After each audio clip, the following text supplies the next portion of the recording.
main supplier of sports for the community. You look at what Glenmore are trying to do here, they're trying to bring up a women's team, and in the background is my niece who just finished under 12. So at the moment she hasn't got a pathway. So Melanie's played for Glenmore from the same age as me, from the age of 7, and she is now too old to play boys football. So she's excited about the girls team, aren't you? Very. So she's extremely competitive, not as good as me. Oh no. Probably a few kids are not on the right road, and I think if you give them that sport or that outlet to go and meet new people, it can benefit the community in more ways than one. What do I say to girls? It doesn't matter who you are, what your skill level you are, what fitness level you are. It's a good environment to be in, it's fun, you meet new mates. This is where you want to be, so come down and have a kick. Cricket team, and yeah, to see their faces when they were given the cricket bats was just brilliant. So what I'd really love to be able to do is to keep working with my local community, the local cricket clubs, particularly the women, and yeah, work to make great cricket bats.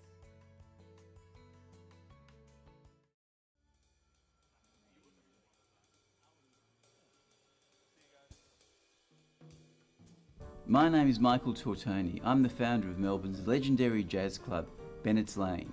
I've recently moved to the very, very cool Brunswick. The Jazz Lab here on Leslie Street, Brunswick is Melbourne's new home of jazz. In my old club, you might have seen Prince for a late night set, or the Wynton Marsalis Band, or even the Harry Connick Jr. Trio. My new club will also host stars of contemporary music, starting with the Bill Frisell Trio for the Melbourne International Jazz Festival, as well as local stars. So drop in for some great music and a drink at the Jazz Lab.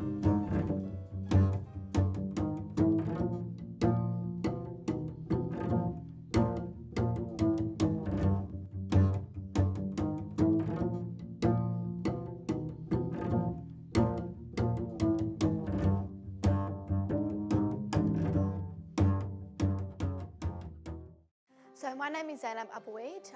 I'm 19 years old and I currently study the Bachelor's of Law and International Relations at La Trobe University. I partake in my local community by volunteering with local MPs such as Peter Khalil. I like to also attend and organise events that surround family violence to help ensure that women are heard and young women have voices. I wanted to represent myself as a Muslim woman and represent my community, so I thought why not start at a young age, so when I grow up perhaps I can be in Parliament one day. I feel like I should take advantage of these opportunities and make sure that I advocate on behalf of women, especially in my community that are subjected to family violence.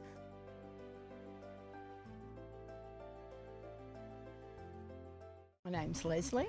I have been with Moreland Family Daycare as an educator for over 36 years, I think. Family Daycare is a wonderful organisation. We look after children in our own home, they blend in with the family, and it's fantastic. I love Family Daycare. I can choose my own hours, very flexible. I've made wonderful friendships with lots of the families. I'm now looking after children of the children I used to care for. The children just growing and developing is a wonderful, wonderful experience for me every day. I'd recommend Family Daycare to anybody and everybody. Oh, where's my Scouty snuggle? Where's my Scouty snuggle? Can I have a Scouty snuggle? How's your tea party going? My name's Hilary. I've been with Moreland Family Daycare for 8 months now, and I absolutely... Good evening, councillors, members of the gallery, and to our viewers who are live streaming at home. My name's Councillor Helen Davidson. I'm the Mayor of Moreland City Council, and I welcome you to tonight's council meeting. Our meeting is being held on the traditional lands of the Wurundjeri people, and offer my respects to the Wurundjeri elders, past and present. I'd also like to pay a special acknowledgement and welcome to the elders that are here tonight, and I also acknowledge that Elder Ian Hunter is in the gallery tonight. I acknowledge that currently many Aboriginal and Torres Strait Islander people have made Moreland home, and in doing so have contributed to the positive, rich diversity of this municipality. Members of the gallery, please note that this council meeting is being recorded and web streamed live to council's website and Facebook page. This recording will also be available as video on demand. Gallery attendees are advised that they will be recorded during the meeting. And I also need to remind gallery attendees that there should be no video or audio recording of tonight's meeting. Councillors, just a reminder that in line with the Councillor Code of Conduct, as outlined in the Councillor Code of Conduct statement, councillors should ensure that they exercise their responsibilities in the interests of the local community and not improperly seek to confer or advantage any person.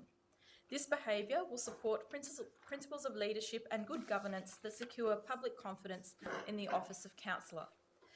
I'll now introduce the councillors we have here tonight. We have Councillor Natalie Abood, Councillor Sue Bolton. Hi, how's it going? Councillor Anna-Olivia Carley-Hannon. Councillor Ali Alfrani. Assalamu alaikum. Deputy Mayor Councillor Samantha Ratnam. Good evening. Myself, Helen Davidson. Councillor John Kavanagh. Good evening. Councillor Dale Martin. Councillor Mark Riley. Buonasera. Councillor Lambros Tapanos. Good evening. And Councillor Oscar Yildiz. The officers who we have the Chief Executive Officer, Narina De Lorenzo, Director of Corporate Services, James Scott, Director of City Infrastructure, Grant Thorne, Director of Planning and Economic Development, Kirsten Costa,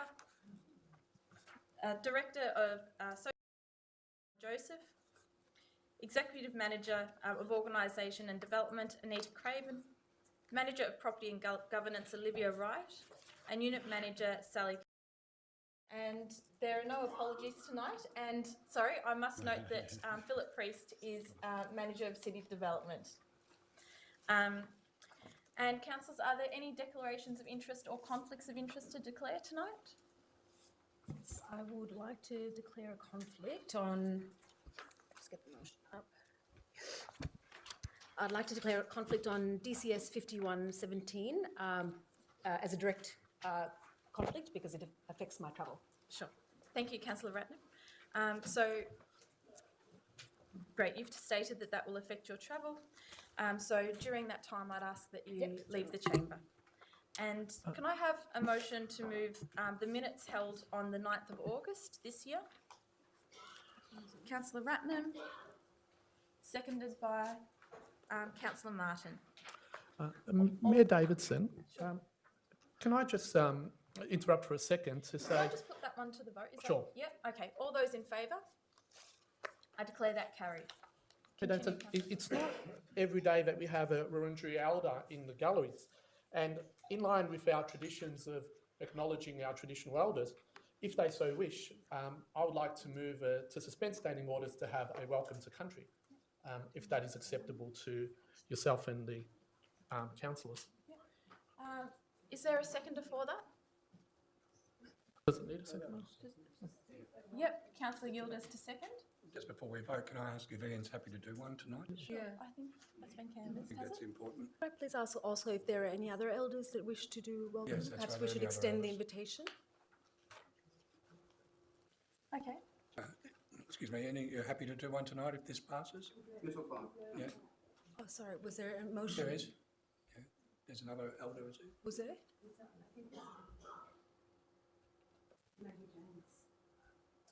Not sure. I thought I just saw somebody stand up, but I don't know. Okay. All right. Well, if there's no other Aboriginal elders who wish to do a welcome to country, I would be happy to put that to the vote. All those in favour? I declare that carried. Ian, now if you'd like to come forward to do a welcome to country, we'd appreciate that. Yeah, on behalf of the Wurundjeri people and my ancestors and... Sorry, Ian, can I interrupt? Could you please assert to the lectern? Yeah. These modern implements. But I'd also like to acknowledge the gallery being here and possibly other Indigenous peoples for, I suppose, what might be an extremely historic event tonight. But welcome on behalf of myself, a traditional, might I say, traditional elder, not an elected elder, owing to the fact that I'm an elder of my particular exact clan, grandfather and great-grandfather of some 15 people. So on behalf of the Wurundjeri people, welcome to tonight's proceedings and welcome councillors to the land that I suppose myself and my family have lived within these realms and regions. So I grew up in the northern suburbs. And it wasn't until possibly about 25 years ago that I realised that not only had I been living in the northern suburbs for 25 years, but my family, on my mother's side of the family, had been living in the same region for between 40 and 50,000 years. Because we grew up, see, a wonderful name, Hunter, for an Indigenous person. But the name Hunter comes from my father's side of the family. He was a Scot. So I'm a bit of this and a bit of that, like most of us Australians. And one of the things about being an Australian is being proud to be an Australian. And that's one of the things, as an Indigenous person, I am not an Indigenous person. For me to say that I'm an Indigenous person takes away from people living in the bush, in traditional lifestyle. I'm a descendant of the Wurundjeri people, and that makes me proud to be a descendant of the Wurundjeri people, but also a descendant of being Scottish. What does it make me? A proud Australian. So welcome everybody to tonight's proceedings. Welcome. Welcome to tonight. Thank you. Thank you. Thank you.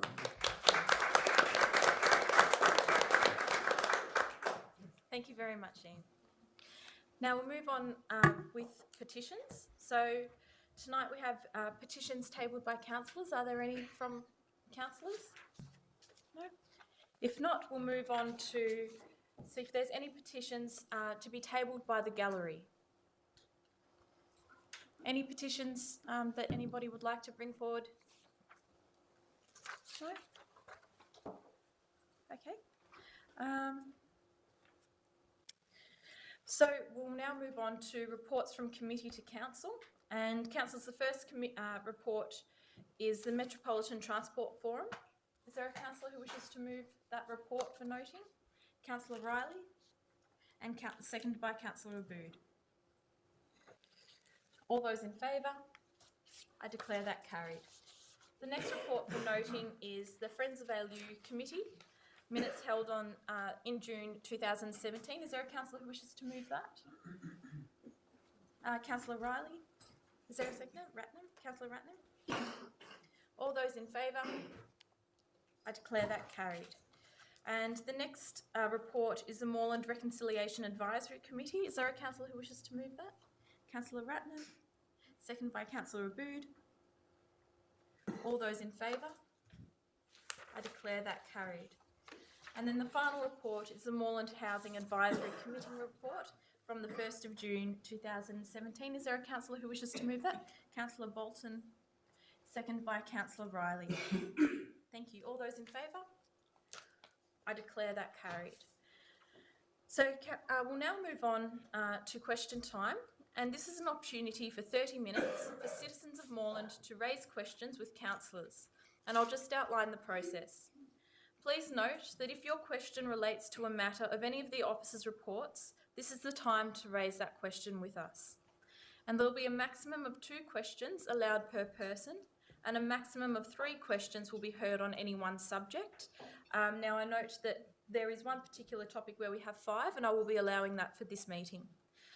Councillors will then proceed to the next subject, returning to the previous subject if time allows. If your question can't be answered tonight, it will be taken on notice and responded to between now and the next council meeting. If a response to your question has been provided at tonight's meeting, there will be no further follow-up or response. However, council will action any commitments made at tonight's meeting. We have 30 minutes and I want to make sure that we hear all the questions. So I'll ask that we don't enter into a debate at this time, and if we need to have a more detailed discussion, I'll ask that we have that outside of this forum. Just to make another point, I'll be accepting an answer to a question from either one councillor or one officer, and so we should address each question quite succinctly. Okay, we'll move on, and we have a question from Gary Murray. Please come forward. Would you like to come forward to the lectern? Yep.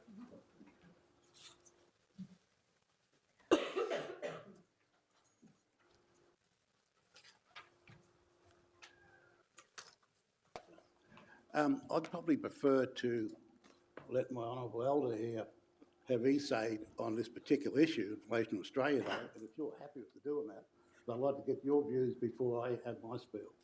That's okay. Okay, all right. Well, perhaps you could take a seat next to Ian, and I'll take the question from Ian Hunter. Please come forward. Yeah, thanks. Just, well, my question is, by what right, as an Australian, and all you people who are Australians, what right do you have to diminish the value of I suppose, what we might call an icon of being Australian?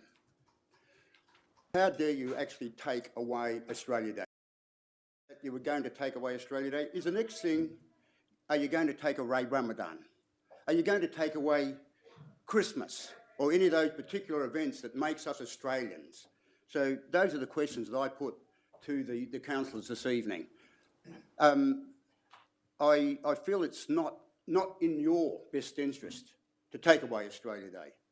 It's not in the best interest of Australian people, Aboriginal people, because we are divided amongst ourselves about that particular question.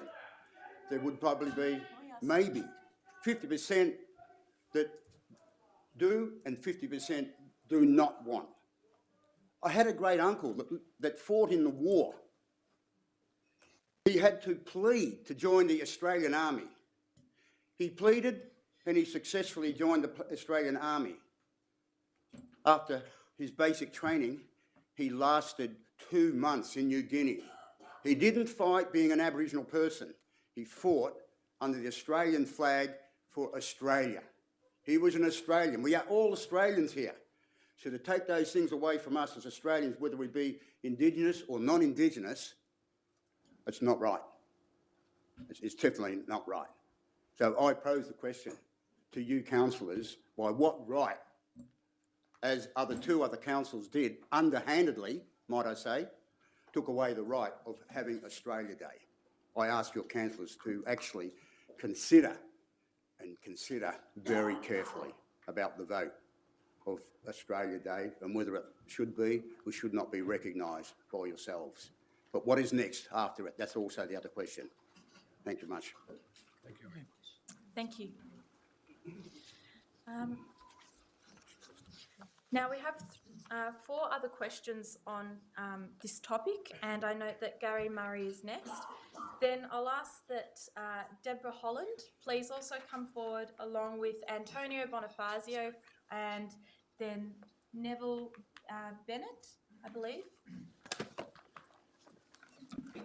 Thank you, Gary.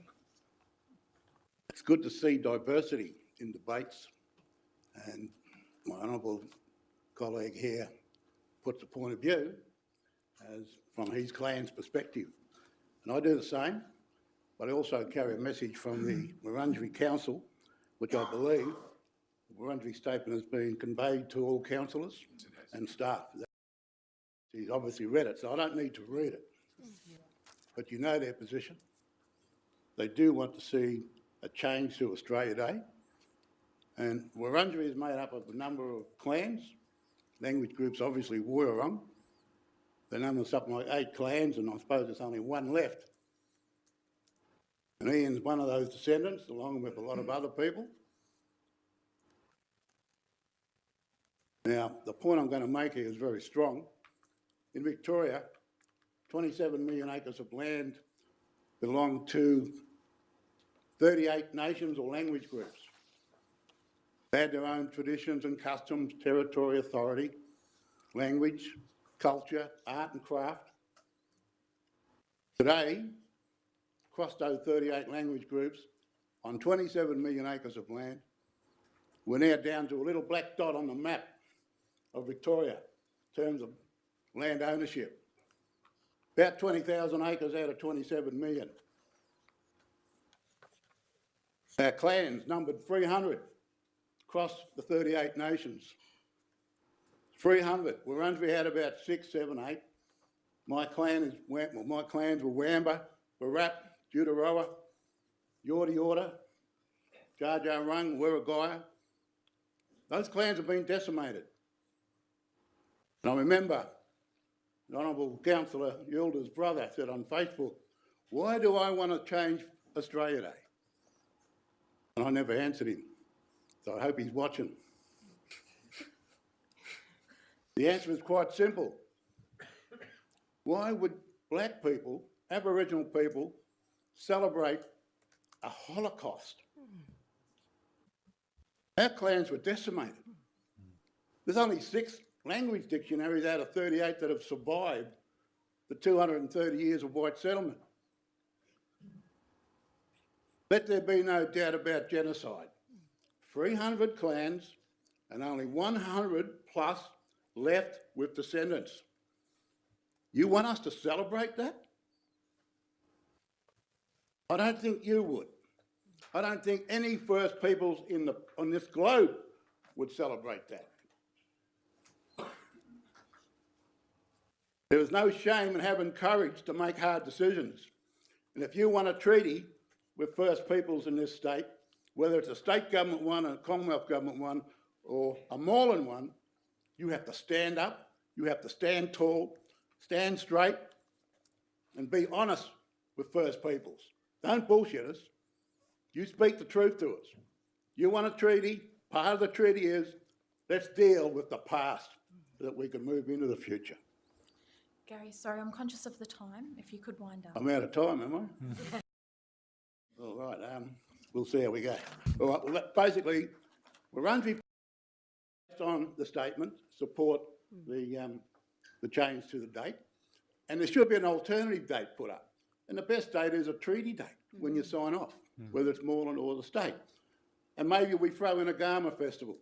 The Garma festival in Arnhem Land, 3 days of good cultural stuff in summer, school holidays, everybody's in, and we do it here, maybe at the school site. That's the alternative. Think about the alternative. Thanks. Thank you.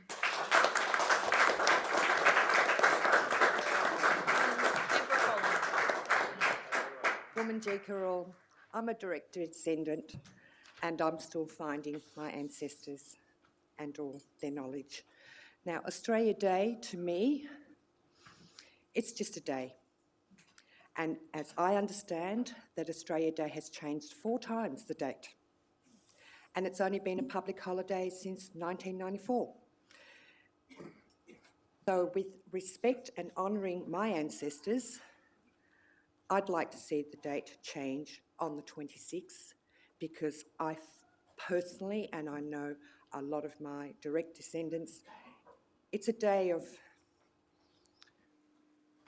genocide, of crimes. So I really support changing the date to another day. It's not hard to do. It has been done several times in history. So it's time that I stand here as a grandmother, that I'd like my grandchildren not to even experience I want them knowing the truth-telling. So I'd like to really have another council be progressive in standing tall. So I spent my whole life, I was born here in the city of Moreland. I gave birth to my children in the city of Moreland. The last 2 years I'm over in the city of Port Phillip. And I've had a bit of a hard time adjusting to, you know, the northern to the eastern side. And gee, we're really depending on you northern suburb guys because you're so progressive compared to the other side of town that I'm experiencing. So, yeah, that's my word. Thank you. Change the date. Thank you. Thank you.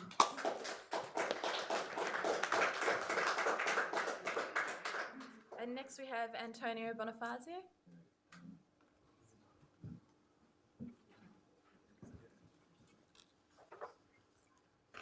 My name is Antonio Bonifazio. I am a citizen, Australian citizen, and I'm very proud of it. Like anyone else, we had problems when we first arrived here, but we got through it, and we had to go through a lot of trouble. And I'm sure a lot of people know what that was about.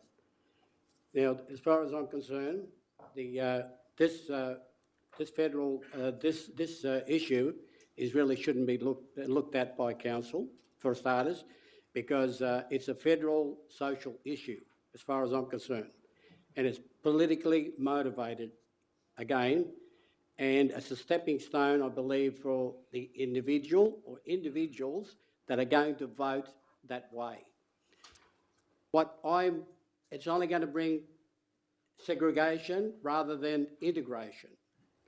And as a ratepayer, I totally disagree that the council should have the right to vote on my behalf and say that everyone's, according to council, is happy to do this. Now, there is ways and means around how to get to this, and it's very easy. The first two councils have done it, and now this council is going to jump in as well. What should happen, I believe, is that all councils should get together and talk to one another, and get together, and then you lobby the government, right, as one voice, not just individuals. And then what you do, you ask the government, like they've done in America. I haven't heard any problems in America in regards to, with the red Indians, no problems. So what do? They have Okay, so for the people that are outside, I would ask that they pay the Speaker the same respect as has been afforded to them. Okay? Thanks. Continue, Let me get Tony, to this, please. and I think everyone should be happy then, I believe, that this is the way to do it. Now, this year, the only way that you're going to fix this is by going to federal ministers and join as one. And then you ask the government to actually sign a treaty and then make that day the Australia Day. And then everyone will be happy and everyone's going to go home happy and live ever after. Thank you. Thank you, Tony.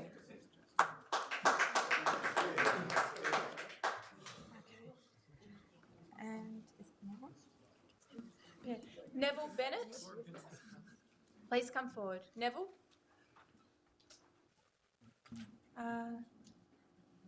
Neville Bennett? Okay, we'll hold on to this question for now and we'll move on to the next question on a different topic, which is Helen Carter's man. Or Kratzman. Kratzman, sorry. I apologise for my incorrect pronunciation. Thanks, Helen. It's all right, we all have dyslexia at the best of times. Good evening, everyone. Thank you for providing me with an opportunity to speak tonight about the report into pedestrian safety on and around Nicholson Street in Coburg. Tonight, I've come to ask Council to do more. Before I begin, I'd like to recognise those that prompted our community campaign. The 77-year-old West Preston man who was hit and killed by a fire truck at 10 a.m. in May 2014. Jay Pereira, 63, who was hit and killed by a garbage truck at 7 a.m. in May 2016. Helen Kuzi, 58, who was hit and killed by an Uber at 9 p.m. in October 2016. That's 3 lives stolen around this hostile piece of road. Not one, per the report, but 3. Our community is horrified, and every time we step onto the road, we do so with trepidation. In November 2016, our petition, signed by more than 2,000 people, called on both Council and Vic Roads to undertake measures to improve safety for pedestrians. We know that warrants for pedestrian lights have been met and that Vic Roads are citing funding issues to justify their inaction. We are grateful for Moreland Council's continued advocacy to both Vic Roads and Jane Garrett. However, our community has waited 10 long months for this report, and tonight we would like to ask Council to do more. Moreland's pedestrian strategy covers the implementation of threshold treatments. Threshold treatments are being installed as part of the shopping strip renewal project south of Moreland Road, but this project does not extend up to Moore Street. Why doesn't Council install threshold treatments at Moore Street to reduce the speed of vehicles entering and exiting the street and improve pedestrian safety as a part of the shopping strip renewal project? Moreland Council has failed to act on both residents' and local businesses' requests to implement short-term parking zones in the area. No standing zones are frequently occupied by vehicles, and sightlines exiting Moore Street onto Nicholson are extremely poor. The report does not even mention sightlines. Last month, I inquired about community consultation on the Campbell Reserve upgrade due to road safety issues. Moreland Council could move the crossover from Little Narrow Moore Street over onto Moreland Road, a strategic move which would ensure the sheer volume of traffic using the unsafe intersection at Moore and Nicholson Streets would be reduced. Helen, sorry to interrupt. I'm conscious of the time. Could you please look at winding up? Yes, our community needs safe streets. Our community needs Council to do more and not to pass the buck to Vic Roads, as Vic Roads cannot deliver everything that our community needs to achieve pedestrian safety. Thank you. Thanks, Helen.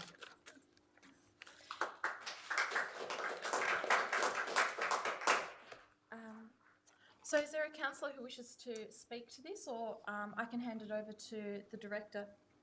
There's another resident who's got a question There on this is. issue as well. Yep, okay. Maybe Well, they could- perhaps we'll group the, good idea, we'll group the questions together. So Janie Miller, please come forward. Yeah. And sorry to interrupt first off, but could we start with the question first and then put some context to it in Yes. brief? Basically, I want to know what more we can do as a group, as a community, to push this along. It's been a year since the death, one whole year since the death of that lady, and us getting the petition and pushing as hard as we can. A whole year's gone by and there's not one thing has happened excepting that we got the slow down signs put up. And that, I think, has had more effect really than anything, because there's been nothing else. So I just wondered, is there something we can do as a group? Can we lobby? Can we do something? That's my question. And I wanted to thank Grant Thorne for his letter to Vic Roads about the lighting, because the lighting is still a dreadful issue there. Thank you. Thank you. Sure. Councillor Yildiz. Can I just say, look, I know the steps that you and the residents have taken. I think what we need to do is continue lobbying. I know that road really well. I was a member of Horse Taekwondo for over 10 years, so even having to ride my bike down Moreland Road is quite a dangerous road. Now, council can do only a certain amount of lobbying. I think if we can continue to push Vic Roads the way we have been, and I just had a discussion with Grant then that I think we've already contacted our local Member of Parliament. I'm happy to join the residents. If it means that we have to meet with the Minister, I'm more than happy to organise a meeting with the residents to meet with someone from Vic Roads, a representative, to say, look, their argument is that the lights between Melville Road and Reynolds Parade, that distance, it doesn't really warrant another set of lights. It's a different street. This is Nicholson Street, Coburg. Oh, sorry, I thought you were talking about Moreland Road. Excuse me. It's the corner of Moreland and Nicholson. Oh, yeah, sorry, sorry, excuse me. So, look, even that gap, but also the gap that you're talking about there, between where Campbell Reserve, near the corner there, up to there, same thing. I think their argument is, you know where you got Moreland Primary School? There's a set of... Yes. Our issue, pedestrian safety for Nicholson Street, Coburg, is it's along Nicholson Street to Moore Street, where you've got a mosque, an IGA, and huge apartments. Well, the same thing there, but their argument is the same thing. They're saying that the lights, I know what you're talking about as well, but the lights between, because you've got a set of where the neighbourhood centre is, there's a set of lights on that corner near the Grove. So the distance between there and also that corner doesn't warrant lights to go there either. But I know exactly the corner you're talking about. It heads behind Campbell Reserve, and that is an absolute shocker. In fact, just 2 days ago there were some police cars there because there was another accident right near that corner when someone was trying to turn into the mosque. So I'm saying I'm more than happy, though, whether it's Moreland Road, whether it's Nicholson Street, I totally concur with the arguments that you and also the other lady put forward.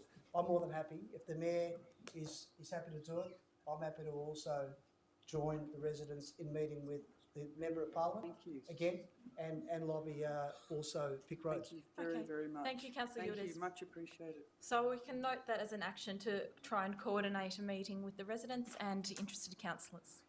Okay. And the next question is from Robert Stansel.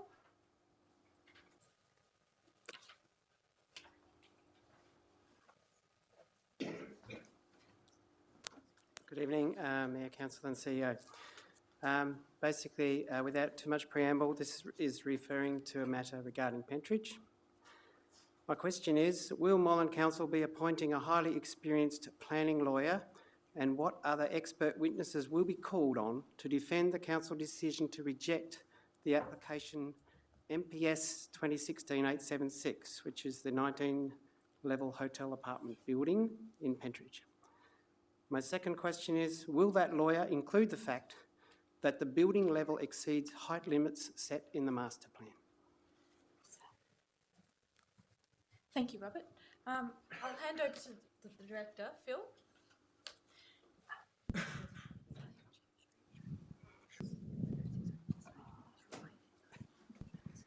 Thank you, Robert, and through the Chair, we recognise that the Pentridge Tower decision is a significant decision for Council. The hearing date before VCAT has now been set in December, so we're in the process of looking at the representation for that case. We would certainly be looking to engage legal representation in that case, and then in terms of the witnesses that would be required, that would be informed by advice from the legal representative that we engage, and also what other evidence is being called by other parties to that case. So the answer is in progress, I guess, is the answer, that those decisions haven't been made, those engagements haven't been made, but they will be close to the hearing date. The answer to the second question in relation to the case that would be put, that will be guided by the actual grounds of refusal that were engaged by the Urban Planning Committee. So the decision of the Urban Planning Committee, the grounds set out in that decision will be the grounds relied on at the hearing. They include the scale of the building and the design of the building. Okay, thank you. Is it possible to us to be informed of who those representatives would be? More than happy for you to contact us close to the time and to, so I've left my advise you details. of those details. Thank you. Great. Thank you very much. And the next question is from Maria Zovko, and this is also on the Champ Street tree. And then following that, Michael Hamill-Green. Hi, my question. In light of the VCAT Commissioner's March 2016 finding, quote, that the entry-exit points were not assessed under the provisions of the Heritage Overlay as part of the consideration of the Pentridge-Coburg precinct as a whole, in relation to tree removal on Champ Street, an admonishment that clearly indicates a lacuna in Moreland Council planning at the time the Pentridge Master Plan was finalised, will the Council acknowledge their own responsibility in relation to the threat posed to the Champ Street spotted gum number 5 tree, and take the further step of negotiating further with the Pentridge developer on the council engineer's proposal for an alternative road design that would allow retention of the Champ Street spotted gum tree, including undertaking to pay the costs for any relocation of main site services that the developer has given as the grounds, according to the Mayor, for refusing to agree to the council engineer's proposal. And will the council make public details of the exact costings cited by the developer for the claimed relocation of such services and a drawing of the city's engineer's alternative road design proposal. Thank you. I'll ask Michael Hamill-Green to also come forward because I think the questions might be quite similar. So if Michael Hamill-Green could speak to his question. Yes, I don't think there's any speak to that question really. We had asked the same question, and in relation to the moorland responsibility for the threat posed by the of the VCAT Commissioner's judgment was that, in fact, that the tree had not been considered, the heritage overlay in Champ Street had not been considered in terms of the council input into the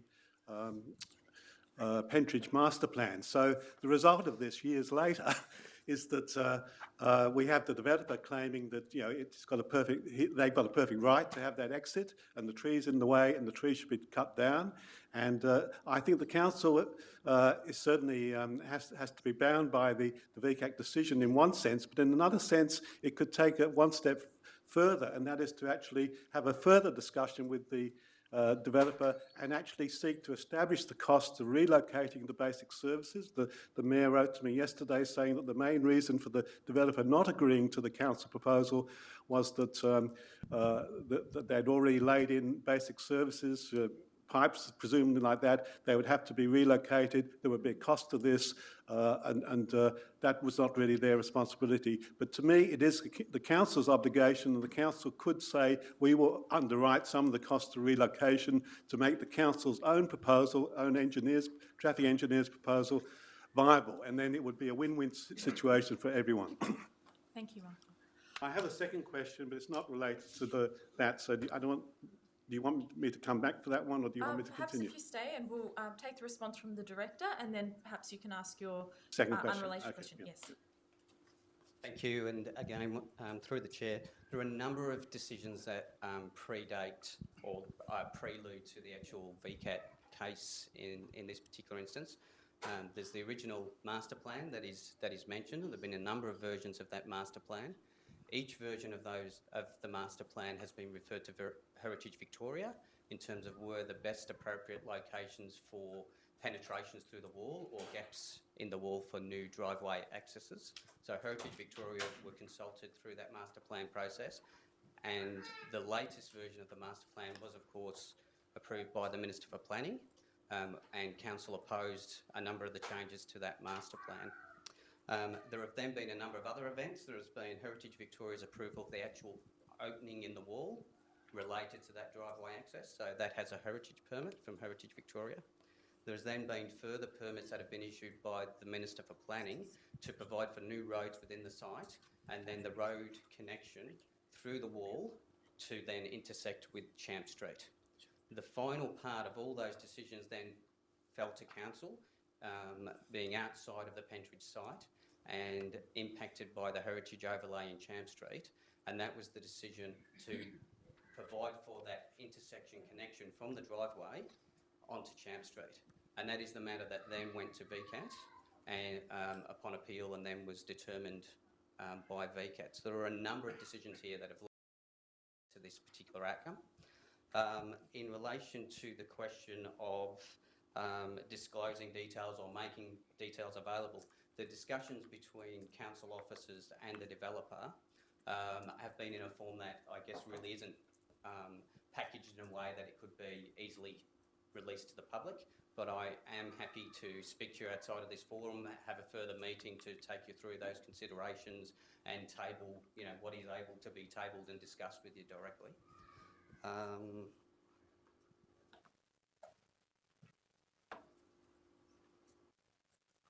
think that answers all the points. No, it doesn't. Sorry. There's the most crucial thing, in my view, at this particular point in time, is to have further negotiations with the developer. Oh, yes. To establish the exact cost of relocation that would make the developer happy. Yeah. Okay, sorry. No, I did omit that. Council in August last year was briefed on these matters and has made a resolution at that time to direct dollars towards a streetscape master plan and a heritage assessment of Champ Street to investigate improved outcomes in terms of heritage planting and streetscape outcomes for Champ Street. If council was of mind to look at alternatives, then that's a matter I would leave before council. But at this stage, the investment, I guess, in getting the best outcome for Champ Street was master plan for improved planting and an improved Champ Street.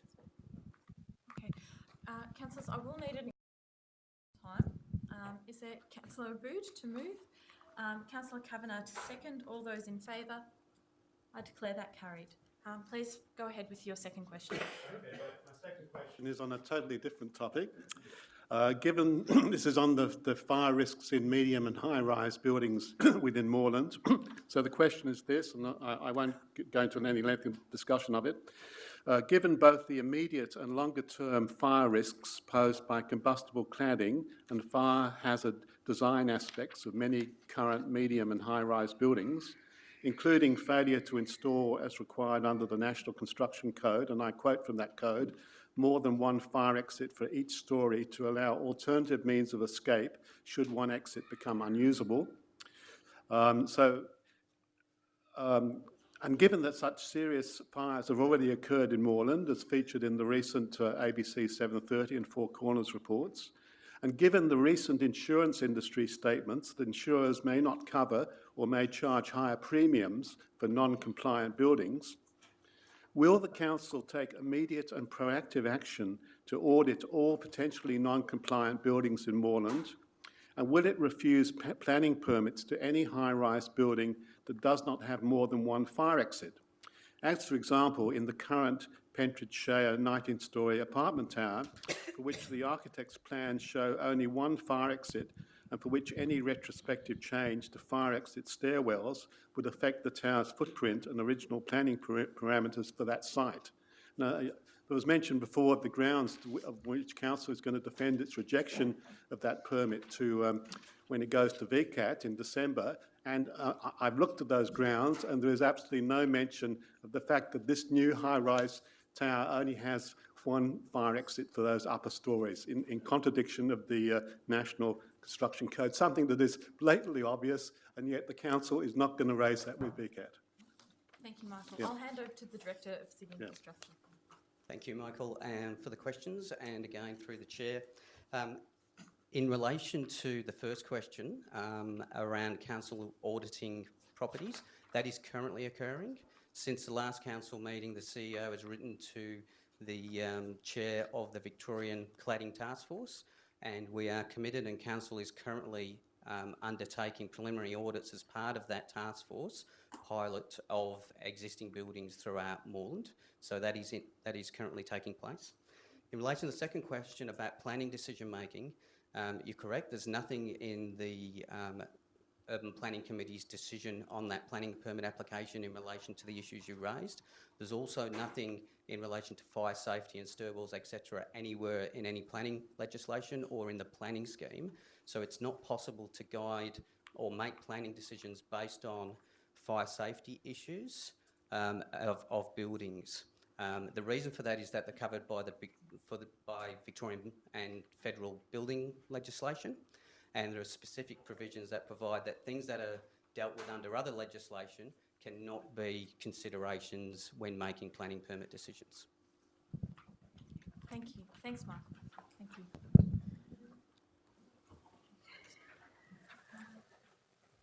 And a question from Brian Snowden. Please come forward.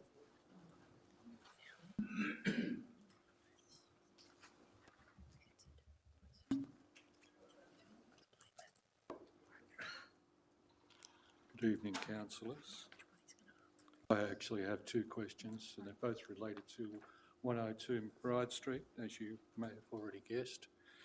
Councillors, given the false and misleading reports that have appeared recently in the Moreland Leader newspaper in respect of the council's position on development application for a property at 102 Bride Street, and given highly suspect statements made to council by representatives of the EPA as to the existence or otherwise of what is commonly referred to as a statutory audits of contaminated land, and here I refer the council and councillors to terminology cited in sections 53 and 54B of the EPA's own charter, where formal statutory audits are enshrined in environmental legislation, what is the Council's current position in respect of granting, or otherwise, a development permit for 102 McBride Street, Fawkner? Okay. Is there a councillor that wishes to answer that question? In the alternative, okay, I'll hand it over to the Director.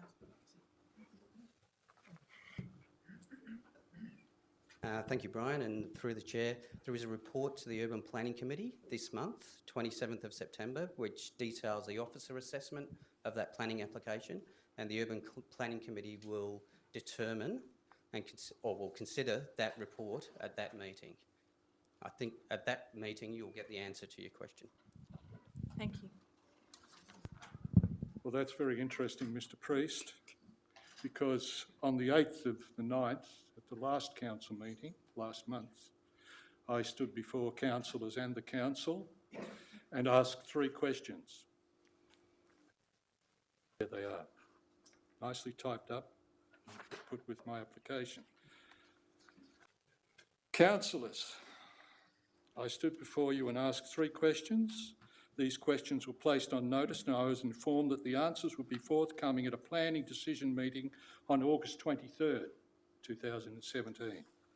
No answers were supplied to me at that meeting, either formally or informally. Questions.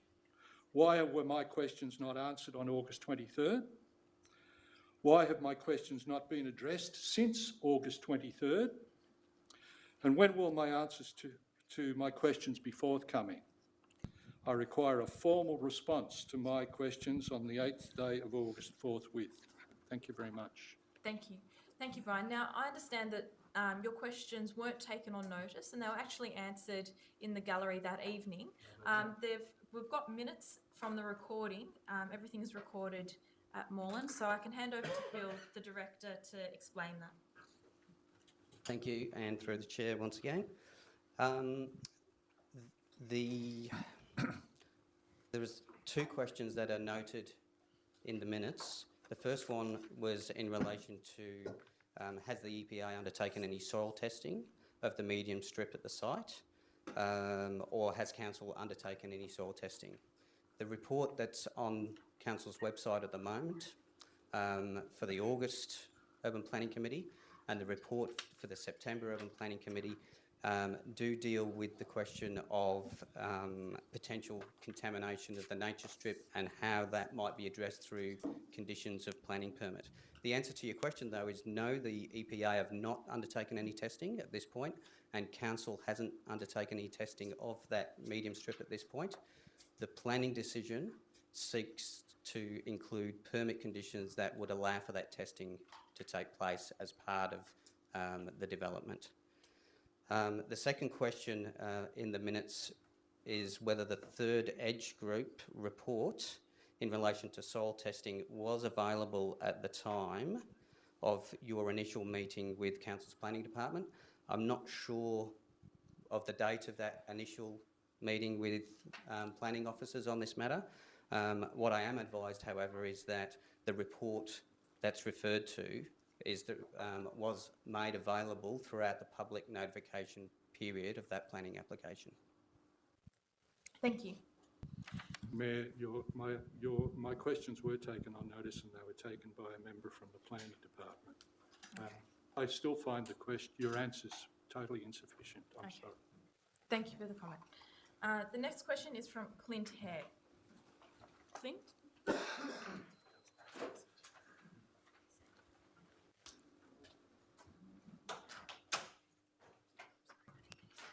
Okay, thanks for hearing my question today. I appreciate taking the time.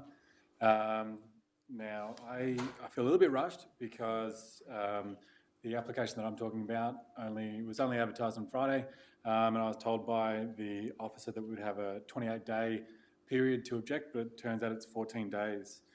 I'm talking about the development proposed for 81A Bell Street, just across the road from here. I thought it was pertinent that Janie and Helen spoke about local traffic safety in the area, at a time when this Can I ask development... that you ask your question at the start and then give some context? Okay, sure. My question is, the proposed development at 81A Bell Street exceeds the restrictions set by the Moreland planning scheme in several key areas, including maximum height and overshadowing of pedestrian routes, to name just a few. As the proposal is drastically out of character with the local area, will the controls in the new urban planning charter, better apartment standards and Moreland planning scheme be considered to ensure a fair outcome for local families and ratepayers? And why have concessions been given at the expense of the local community? So to come back to what I was talking about with safety on local government roads, we're talking about fatalities that have just happened at the same time. This application is on a main road that is directing 320 car parks onto Rodder Street, which is only 100 metres away from a crossing where, under the Coburg initiative, we're directing pedestrians, including children, from the Coburg Primary School. I live locally and I see them go every day, and we're choosing to put 320 more vehicles plus visitors onto that road when a perfectly acceptable solution is Bell Street. I'm here tonight to talk about our response, the community's take on this development. And to be frank, what's put forward and what's proposed is pretty heartbreaking for the local community. I think it's unnecessary, and it's far in excess of what the site would be considered appropriate on the site. I want to talk briefly about the proponent, the developer who's proposing to build there. Ryman Health, a multinational aged care facility. They've got a very checkered history. I'm reading an article here from the New Zealand press. In their lucrative industry, very lucrative, and this site is very lucrative for them. They were found by the New Zealand Health Ministry to be... they've confirmed complaints, and an investigation's been taken place after quite a number of pretty horrible incidents, including a stroke-stricken mother who suffered from Alzheimer's disease, covered in her own faeces, found that way 3 separate times. Incredibly checkered history. And I can't for the life of me understand why, with overshadowing, with loss of privacy, loss of amenity, the sheer bulk of the building, and countless other problems, we're considering this development, especially as concessions are given, at the expense of ratepayers and local communities. Clint, I'm conscious of the time, please wind up. Yeah. So I'd like to know that all of the guidelines and controls set out in all of the relative, appropriate legislation will be taken into consideration, as well as the community's needs. Thank you. Thank you. I'll hand over to the Director to take... Okay, yep, sorry. Councillor Ratnam. Yeah, just to respond briefly, thanks very much, Clint, for your submission tonight, but also your ongoing advocacy around this and keeping us aware of some of the residents' concerns. We are aware of the history on this site and the new application that's just gone out for advertising.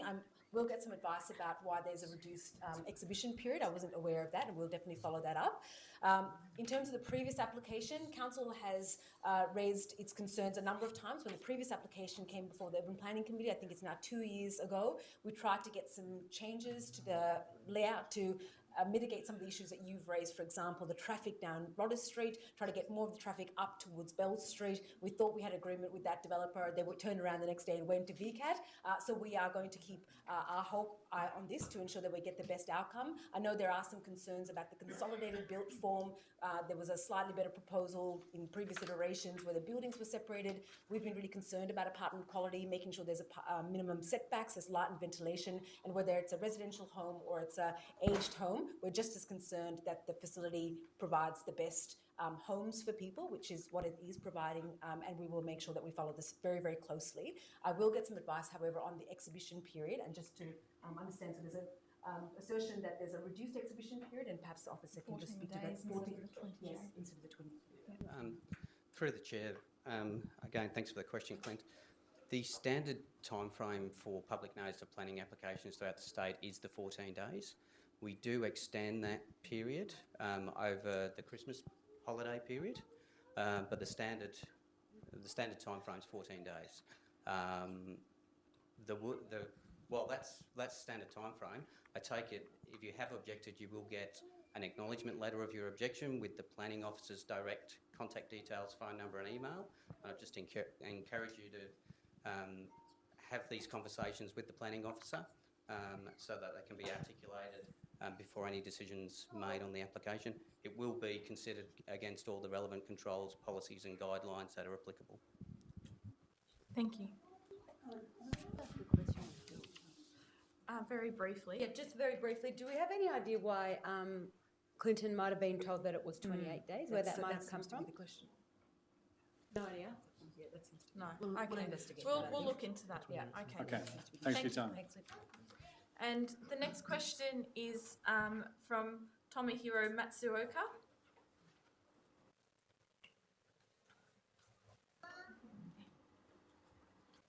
Thank you, councillors. I have two questions regarding the same topic. And some councillors who continue from previous term, I remember I came here last year a couple of times, very agitated. For those who were not last term, to briefly, June last year. You ask your question first. Yeah, the question regarding the home and the community care program. And June last year, we received a letter effectively telling that within 6 months that the service will be cut, which virtually targeting people with disability and their families. And it was out of blue. But thanks to the effort of Councillor John Kavanagh and Sue Bolton, the decision was actually reversed and reinstated. The service was reinstated. At that time, I do remember that the motion included that they're going to conduct an independent review, which is to be reported back by October. And I don't remember exactly when, but we did receive the independent reviewer's query, which is very good, long conversation. But to this date, we haven't heard any feedback. So the question is that, was there any report back in the first place? And if there is, why we didn't hear anything? Because we don't know what happened. We want to know what happened and also what kind of improvement has been done as a result of an independent review, because that's the whole point of independent review. And that's a question first question regarding what happened in the past. The second question is what's going to happen in the future. At that time, I had an opportunity to meet the Director of Social Development and the manager of the unit. And sort of in the casual conversation, I was sort of informed that, but once NDIS comes in, almost the council is not going to offer the service is going to go on anyway. Now that I understand that the NDIS is rolled out in Moreland in March next year, which is just 6 months away. Exactly the same time frame that we received, we notified last year. So I think it's a good time for us to know, because we went to a number of NDI sessions, one organized by Moreland Council, but there are lots of organizations, and we are actually informally told by many organizations that, I understand the Moreland Council is not going to offer service anyway, which put into the very insecure. So question is that what's going to happen in the future? Are there any discussion? Or as informally indicated last year, was that the council's plan? If not, because it's only 6 months away, I would like to have everything clarified or discussion to start as soon as possible so that we don't have to, do the same thing in a short period of notice. That's my second question. Thank you. I can answer the second, but not the first. Okay, well, we can do it like that. Councillor Bolton, do you wish to answer the second? Yes, thanks, Tomo, for that question. I think there are serious questions because as NDIS gets rolled out, a lot of people are starting to discover the withdrawal of service, which people weren't aware would happen, and there are a lot of people who will not be eligible for to be covered by the NDIS. Moreland Council hasn't decided its position. A whole lot of councils haven't decided their position. There is a trend of some councils to dump the respite service, but I think Moreland hasn't decided what it's going to do yet, but I firmly believe we actually have to fight to try and retain the service, because what is clear is that there are a lot of little start-up operators And if you think about startup operators, you think of the pink bat scheme, you think of the dodgy training providers in the TAFE sector, private training providers, and I've got real concerns there because the private companies setting up aren't required to have the same experience and training level of staff as council services. So I think it's I think this is an issue we have to take up as part of the community, and I certainly hope that in Moreland the community is part of that discussion and it's not just something that's discussed in confidential business. The first part of the question I'll leave to the council director to answer. Thank you, Councillor Bolton. Through the Mayor, the first question, the report was done, I can assure you of that, by an independent external party. Those results were fed back through to the council. I'm struggling to remember whether that was a commitment to make it a public report. I'm not sure whether that's the case, but I can follow that up separately. And on the second question, Councillor Bolton is right. Council has not made any decision yet on its stance with NDIS for next year. They're right in the process of doing this now. Sorry. Council is right in the middle of the process of working out the best approach for Moreland residents and for Moreland Council on NDIS. So any comment or assertion that when you met with me last year, I suggested something different to that, I have to dispute. Okay, thank you, Arden. If there's any further follow-up, we can do that out of this forum. Yeah, thank you. And now I'll return to the question of Neville Bennett. Neville? No? Okay. Right, well, that concludes question time. We'll now move on to the single on-notice item from the previous council meeting. And so could I have a councillor to move that item, if possible? There's one, Councillor Riley, Councillor Kavanagh. Is it all those in favour? I declare that carried. Mayor Davidson, my recollection was that Lauren Holland also attended from the Moreland Toy Library and asked a question about financial support and also the timing of the construction of the Pascal Vale Centre. I'm not sure whether that answer was responded to. It's responded to verbally. Yeah. So just through the Mayor, so questions may be responded to verbally on the night. My recollection is that there was a verbal response. There are some times that individual officers may follow up after the council meeting. That's separate to a formal on-notice item. So it wasn't listed as an on-notice item. If there was some further conversation to have happen via officers, that would have happened without it being recorded as on-notice. But I do recollect there was a response on the night. Okay, no, that's acceptable. It would be great to perhaps email her with a response because she's awaiting one. So okay. Great, thank you. Okay, all right. Now, councillors, the next item to consider is reports by Mayor and councillors. And councillors, I'd ask that perhaps we consider doing this at the end of the meeting. So I've got a general consensus on that? Yes, that's good. Okay. Now, Councillor Ratner? Yep. Could I propose a change to the agenda to bring notice of motion 5517 regarding the campaign to change the date to the front of the agenda, given there's a significant portion of the gallery here to observe that debate? Sure. I think that's a good move. Councillors, we've got a general consensus on that? Yeah. Okay. Councillor Ratner. So I'd like to move this notice of motion and I'd like to read out the different aspects of the motion for everyone to be across the detail of it. And the motion reads that Council, 1, acknowledges that January 26th marks the beginning of the British invasion of Aboriginal and Torres Strait Islander lands and oppression of the Aboriginal and Torres Strait Islander people. And this, therefore, is not an appropriate date for the inclusive national celebration. 2, acknowledges the Aboriginal and Torres Strait Islander people never ceded sovereignty of their lands and have continuously cared for their country for over 60,000 years as the world's oldest living culture. 3, acknowledges the day of mourning, that the first day of mourning was held on January 26, 1938, being the 150th anniversary of the British invasion.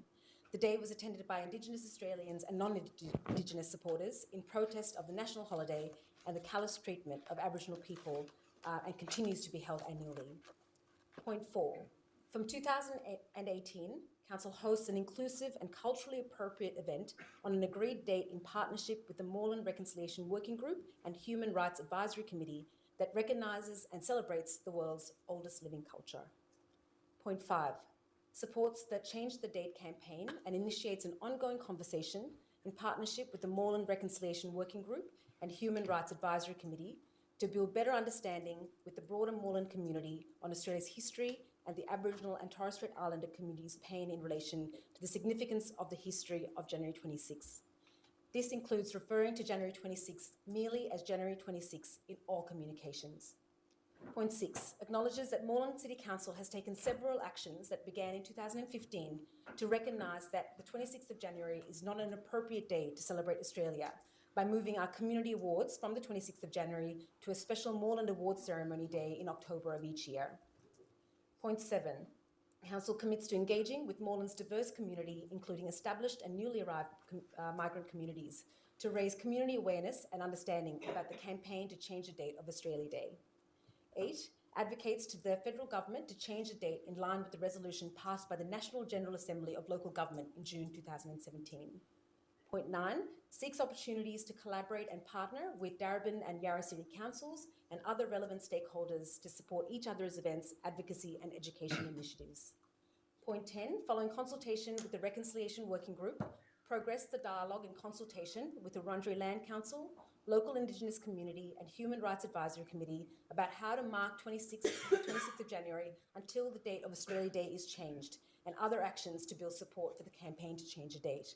And I'd also like to add a new point 11 that was circulated to councillors before this meeting.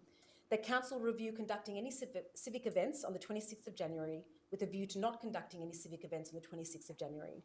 A further report will be received by council by November 2017 with the outcomes of this review and recommendations on further actions. If I have a second round to speak to it. Seconded by Councillor Bolton. Now, sorry, before we go ahead with the discussion, I'd like to ask that councillors, there are a lot of points to this motion. So when we're speaking now, could we please try to sum up the entirety of our points so we're not then debating every single item as we go through it?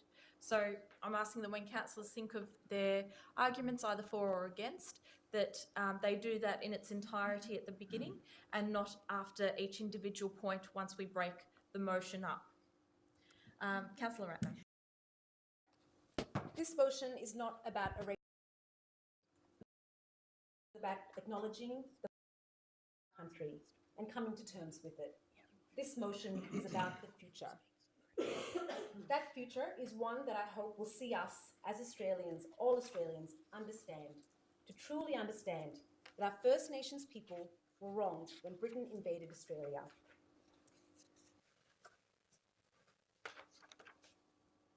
I hope it's a future, sorry, my computer's playing up. I hope it is a future where we have reconciled with that past, done everything we can to right those wrongs, and are moving forward together.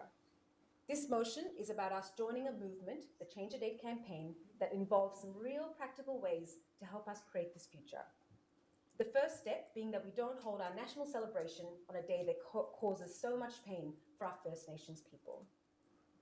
I love Australia. We all love Australia. I wake up every morning and I'm thankful to live in one of the best places on earth. Thousands of Australians like me want to celebrate Australia Day, just not on a day that is so painful for others. No one is proposing that we don't have a barbecue, that we don't have a public holiday, or that we don't celebrate our country. This motion is to propose that we do all those things, but just not on the 26th of January. There has been tremendous interest from our community on this issue. This reminds me of when we first arrived in Australia as a family. This country was alight, talking about Mabo, the Red Fern speech, and land rights justice. But we have since continuously failed our First Nations people, with the gap between the health and well-being of our Indigenous and non-Indigenous people growing even wider. Now is the opportunity for the community to have more discussions about this and about healing our past. This is just the start of a process. It's an important process that is truly meaningful to many of Moreland's residents and to Australia's First Nations people more broadly. I'm so proud that at Moreland, we can be one of the councils leading the way in taking practical steps to meaningful and lasting reconciliation. The overwhelming majority of that feedback I've received has been positive. The issue is presented in the media and by the government as divisive and as un-Australian or as a waste of time sometimes. But from the feedback I've received, Moreland residents don't see it that way at all. They have told me they support a change, and they support the change wholeheartedly, and I'm sure my fellow councillors can attest to the overwhelming support we're receiving. And of course, there have been some people who've been opposed to it, who've hidden behind anonymous email addresses or blocked numbers to leave abusive messages for us. One person rang me and told me that I should go back to Sri Lanka for my views. But you know what? I'm not going anywhere. I'm going to stay right here, in my home, in Moreland, in this country that I love. I'm going to stay here and keep fighting for fairness and justice for all Australians.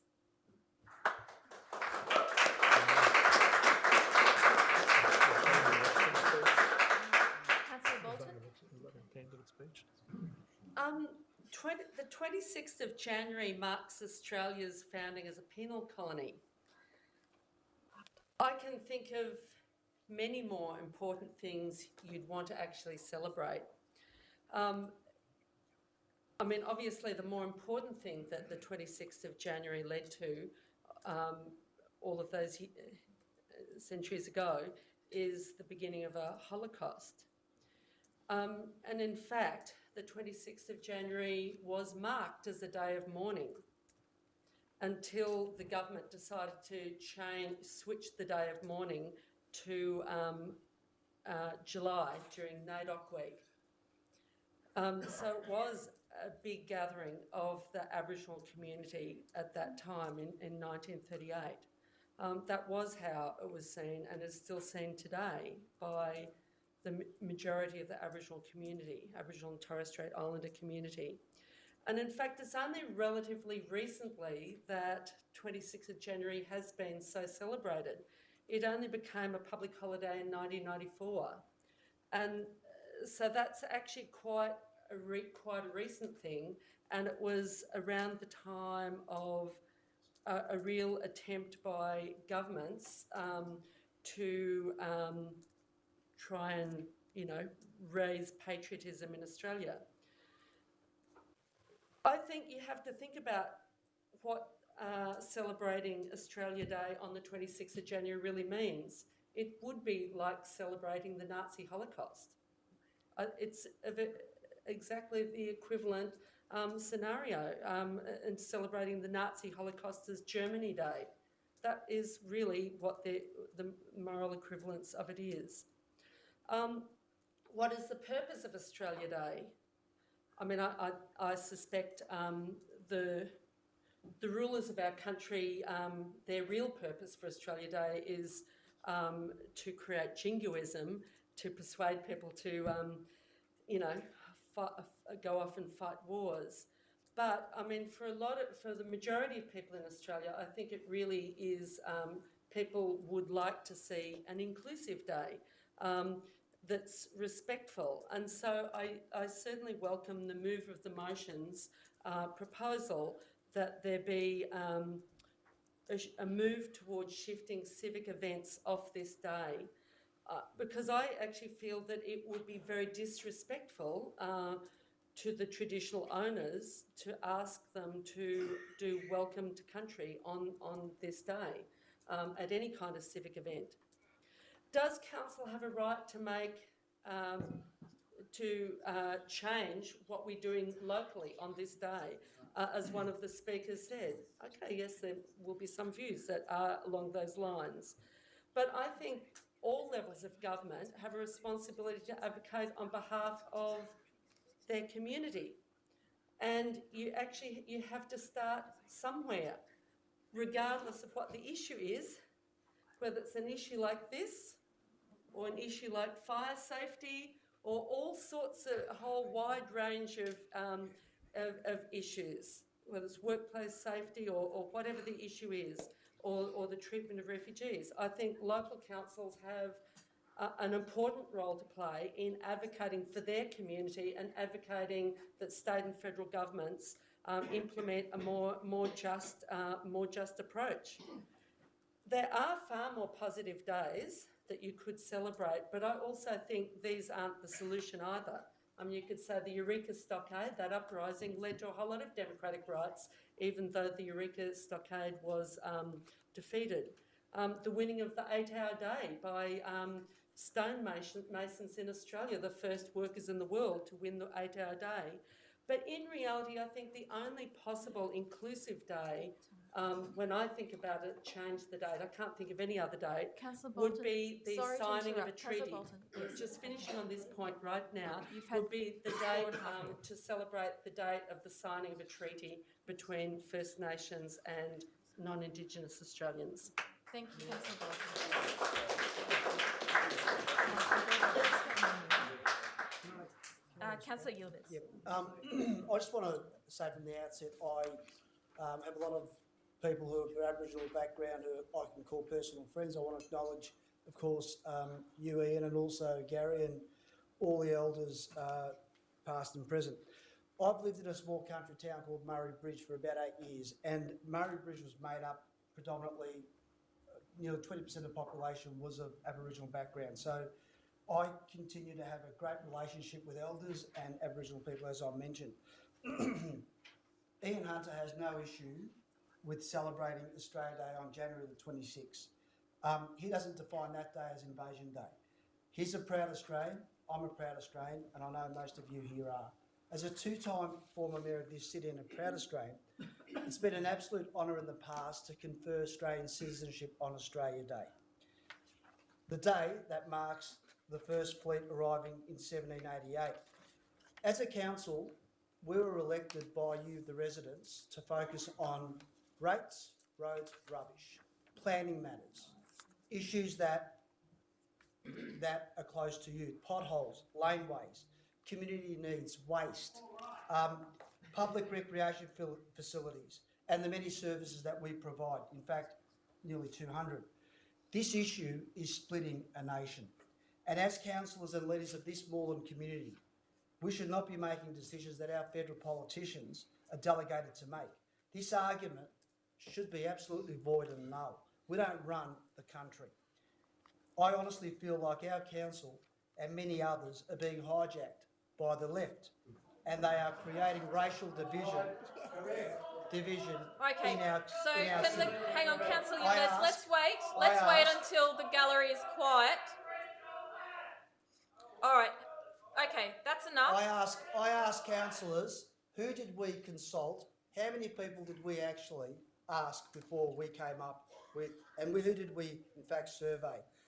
What was the process? Because I haven't seen any. If we vote for this change, I hope this council's open on January 26.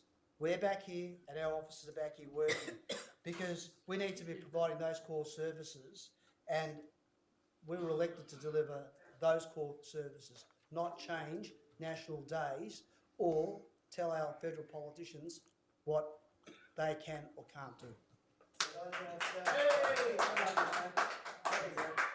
Thank you, Councillor Yildiz. So, just for the gallery, I would ask that there's a level of respect for the councillors who are speaking.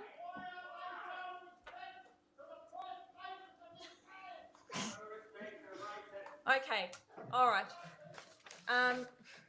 So, is there a councillor who wishes to speak for? Councillor Martin. So thank you. Firstly, I'll try and be quite brief tonight.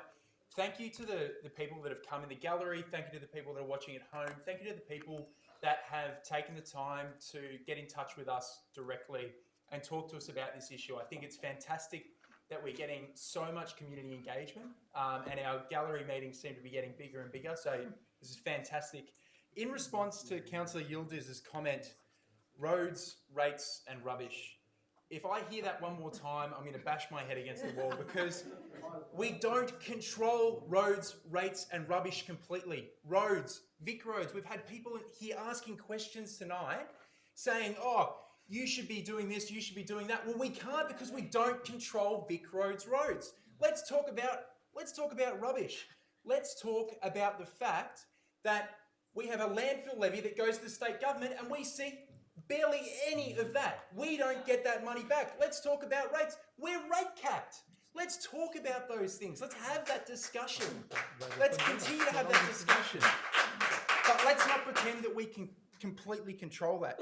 Now, the discussion, and what I really want to talk to about here tonight is, given our history as a country, the question that we need to ask ourselves is it reasonable and inclusive to all Australians to continue to have a celebration on January 26th? That's the question that we need to ask.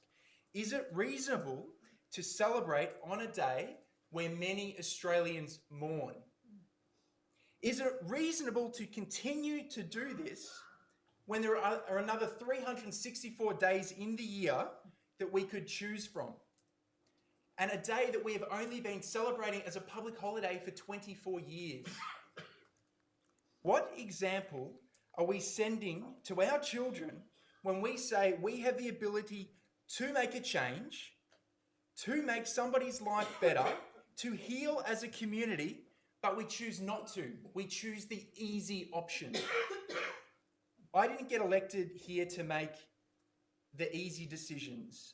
I got elected to make judgment calls and go with my gut. Right now, I urge my fellow councillors to join with me in listening to our Reconciliation Committee, to the overwhelming support in the community to join the campaign to change the date.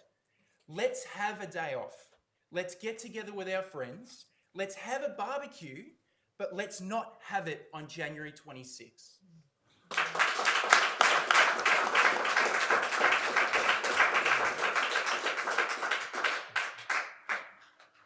Councillor Tapanos? I reserve my right to speak on the substantive, but I'm actually on my feet to move an amendment, if that's okay. Okay, this was the substantive, but Yeah, sure. go on. So I just want to write an additional dot point 12 to update our reconciliation action plan and undertake consultation with the Moreland community about this policy change. I'll put that to the mover. That may be acceptable, I'm not sure. I'll have to get some advice with the Reconciliation Action Plan isn't in its current form anymore, so it's not the right document to update, but I'll have to come back to you on that one. Maybe the director will be able to tell us. I'd be opposed to It's the include Human accepting Rights that. Action Plan, I think, Okay. now. We're to get So the the wording question- right, yeah. Yeah, okay. Right. It's Human Rights Action Plan now. So the Human Rights Action Plan well, we instead can of do the Reconciliation Action Plan. So, is that changed?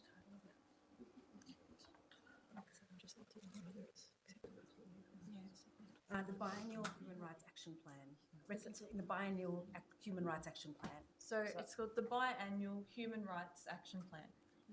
So, Councillor Ratnam, can I ask, is that acceptable it's to you not. as a mover? Okay, so we'll now need to debate this point. No, it needs a second though. Oh, sorry, no, it's only for the mover to agree to.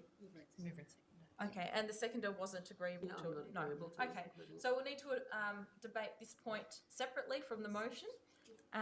So, I need a seconder. Councillor Tapanos, is there a seconder who wishes to second Councillor Tapanos's amendment? Councillors, is there a seconder to second Councillor Tapanos's amendment?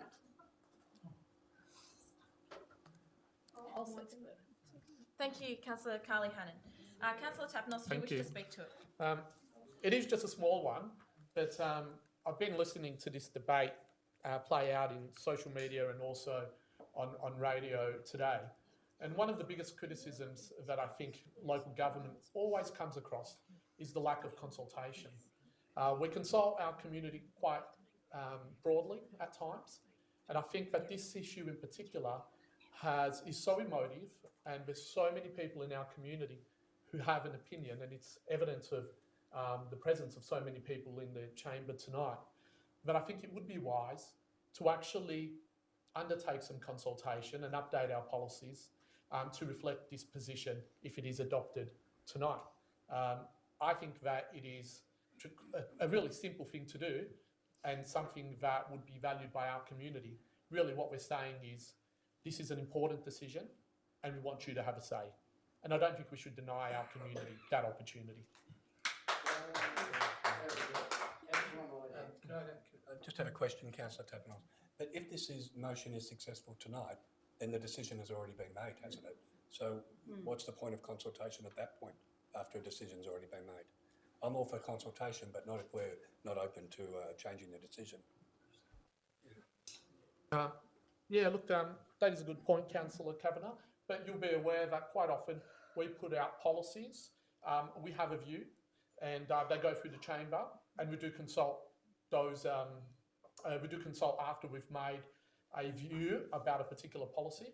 I guess in this case, I think it is important to inform the community and give them an opportunity to respond to this position. It is always open for council to make a different position after it has heard the views of the community. That is always an option. We may pursue that, we may not, but there is that opportunity. So I see this as an opportunity to say to the community, this is what we've decided, assuming this gets up. Tell us what you think. And then it's up to council to either ignore that view, agree with that view, make any subsequent changes in the chamber or not. But I think it is an important step. Tapanos, thank you. Sorry. Okay, so Councillor Carly Hannon, do you wish to speak to that? No? Okay, Councillor Abood and then Councillor Bolton. Yeah, I'm not supporting the amendment. I've been in the CBD on Australia Day and I wasn't there to celebrate Australia Day, and I'm quite sure that this kind of consultation would be a waste of council resources. I think we can safely say that the majority of Australia supports finding a different day to celebrate Australia. I don't think so.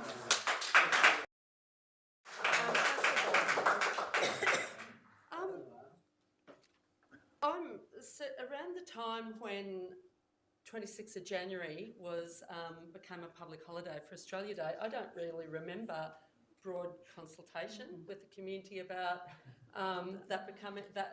why have a public meeting on the 26th of January.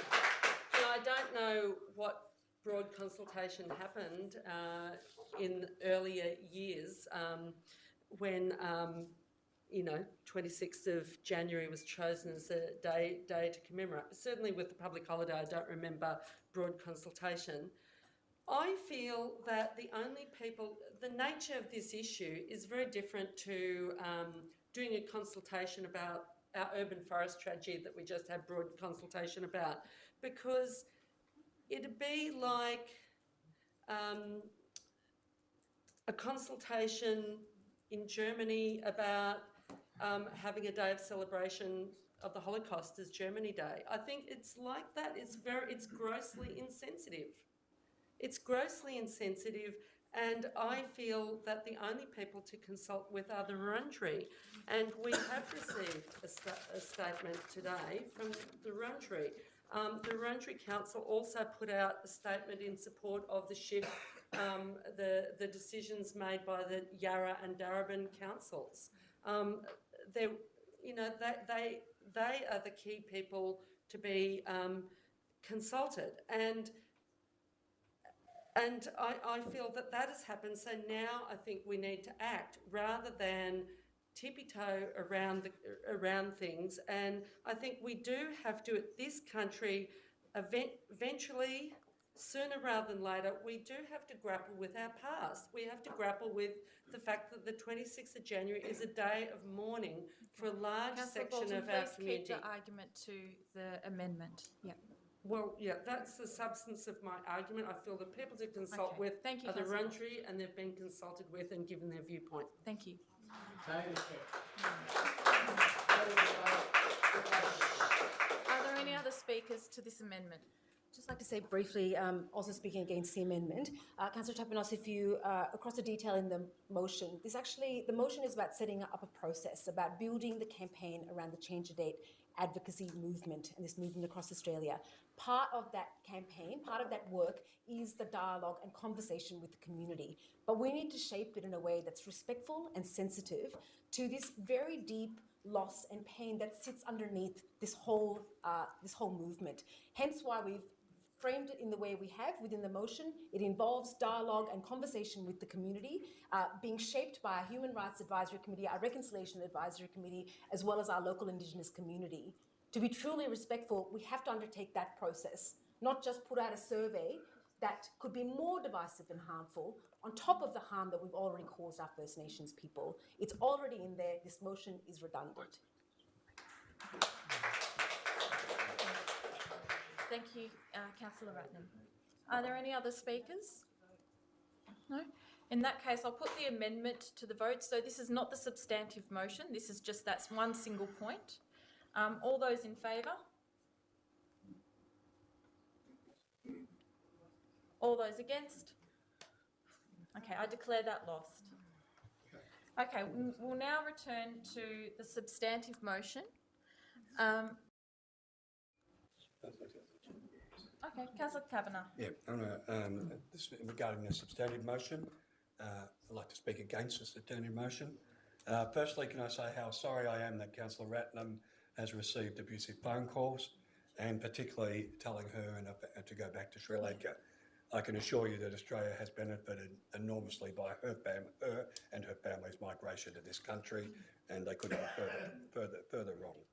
So, furthermore, I fully understand and acknowledge the enormous difficulties that this 26th of January holds for many Aboriginal people, and we heard very eloquently from Gary tonight what it means to him. But my view is that we have 226 federal politicians, 150 in the House of Representatives and 76 senators. And many of those federal politicians are telling us that they believe in changing the date. We heard the Manager of Opposition Business, Tony Burke, on Q&A 3 weeks ago saying he's in favour of changing the date. I've heard Bill Shorten do similar sentiments. Obviously, the Green senators feel the same way. I want to know why none of them have put up a private member's bill in the Parliament where this decision can be changed, in the federal Parliament. Why are they asking councils who don't have the authority to do this to lobby on their behalf? They're not showing courage here where the decision can be made in the federal Parliament. They're sitting at the moment. They could do it tomorrow, but they haven't. They've shown a complete lack of courage. It's great to answer a question on Q&A and talk passionately about it, but you're the Manager of Opposition Business. Do it. Do it, if that's what you want to do. Or at least let the federal Parliament, where they have the right to make the decision. So for those people in the gallery who continue to yell, if you do it once more time, I'll ask that you leave. And in the case that you don't, I will ask that you be removed. Please continue, Councillor Yildiz. Yep. Sorry, Kavanagh. We're off the computer. This motion is an example, in my view, of councils exceeding their scope and operations. I think that I've seen almost every councillor's election material at the last council election, and I saw no mention of change the date. I accept that Green supporters and Socialist Alliance supporters would embrace that and would support their candidates. But I'm not convinced that other candidates would have received the support of the community if they put this in their election material. I've seen no mention of it in anyone's election material. I must say I'm also critical of point 6 of the motion. For me, point 6 of the motion talks about the Moreland Awards changing to the Moreland Awards ceremony. I was involved, along with a lot of other councillors, in changing that. I didn't view it, and I never actually heard it raised, that we were doing it to change it from Australia Day. We're simply trying to give it a higher profile with a whole range of awards and recognising the achievements of Moreland residents. And in fact, the Moreland Citizen of the Year seemed to be lost within the citizenship ceremony on Australia Day. So for me, it was just giving that award and other awards justifiable recognition instead. I believe, and I still do, just that. And so in summary, I believe that this is not to be decided in this chamber, and I believe it's actually inappropriate to do so. It should be decided in the federal parliament, and it should be done by those politicians that are advocating. Show the courage and put up a private member's bill and see how you go in the right Councillor Ilfrani. Thank you, Chair. Let me firstly start by acknowledging Indigenous elders, descendants, leaders, Ian Hunter, Gary Murray and Deborah Holland. Thank you for coming along and sharing your views. It was really appreciated. I thought you all spoke really eloquently, really well. It's not easy with the huge gallery. In fact, I'm quite nervous as well. It's quite a divisive issue. Deborah's giving me a wave in the back. Thank you. We heard a range of views tonight, including from our Indigenous leaders. in our community and with the diverse views in our community. Look, this is a very sensitive topic and I don't support Moreland Council getting involved into this debate. There needs to be a national conversation about this issue, and I believe that Moreland Council should focus on local Moreland Council issues. Whether we like it or not, it's been reported in the media that Moreland is due to join Yarra and Darebin in the same debate, and we need to make sure that we send a clear message to the community that we are not Darebin and we are not Yarra. I want to make sure we send that clear message by making an amendment to, I believe it's point 11. So replacing point 11 with an amendment. And I'll wait for that to come up onto the board so I can articulate that.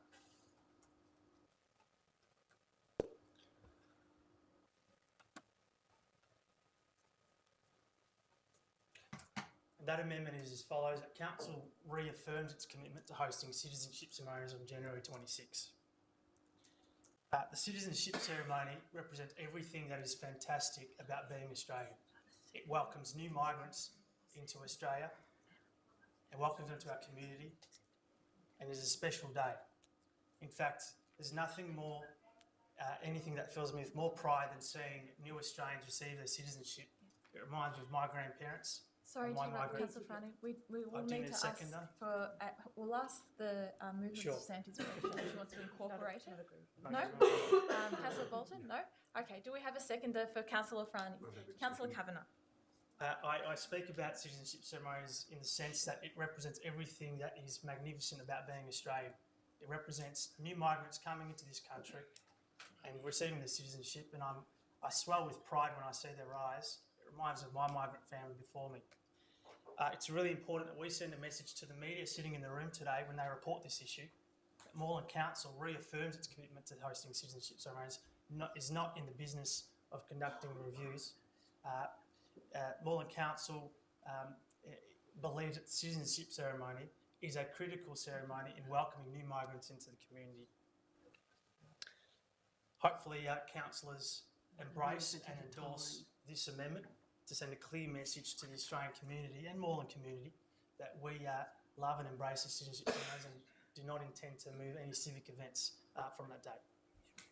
Just a point of order. Usually the order of business is that you deal with one amendment at a time. So I believe we should deal with the amendment. Councillor Tapanos move, vote on that. We have voted on Councillor Tapanos's. Yes. Okay. That's right. Thank you, Councillor Franny. Councillor Kavanagh. Yes, I support this amendment because, like every former mayor, they'll tell you that the most exciting and most wonderful period of their time was citizenship ceremonies on Australia Day.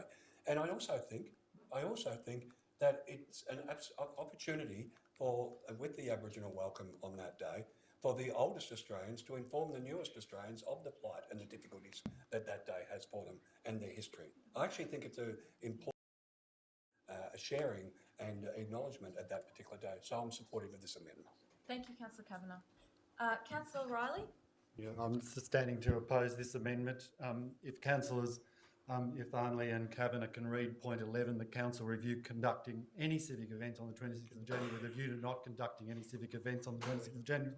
That's what the intent of that is, and this completely contradicts it. So we dealt with this issue a couple of months ago, and it was specifically, the effort was not to revisit this. And I think you're actually muddying the waters and politicising it. You've just stood up here and several of you have said, let's stick to rates, roads and rubbish. Can I get you to actually look at the Human Rights Committee and attend some of those meetings and do some of that? Can I get you to actually look at some of the history, the herstory, their story and our story? Because that's what this is about. With due respect to Ian, to Gary, to Lydia and Deborah who are in the audience and any other Indigenous people here, this is really important. It's a sensitive issue. That's what the motion, the substantive motion is about that I'm supporting. And I think that you're actually really politicising this now by getting back to citizenship. So we weren't actually touching that. I wasn't.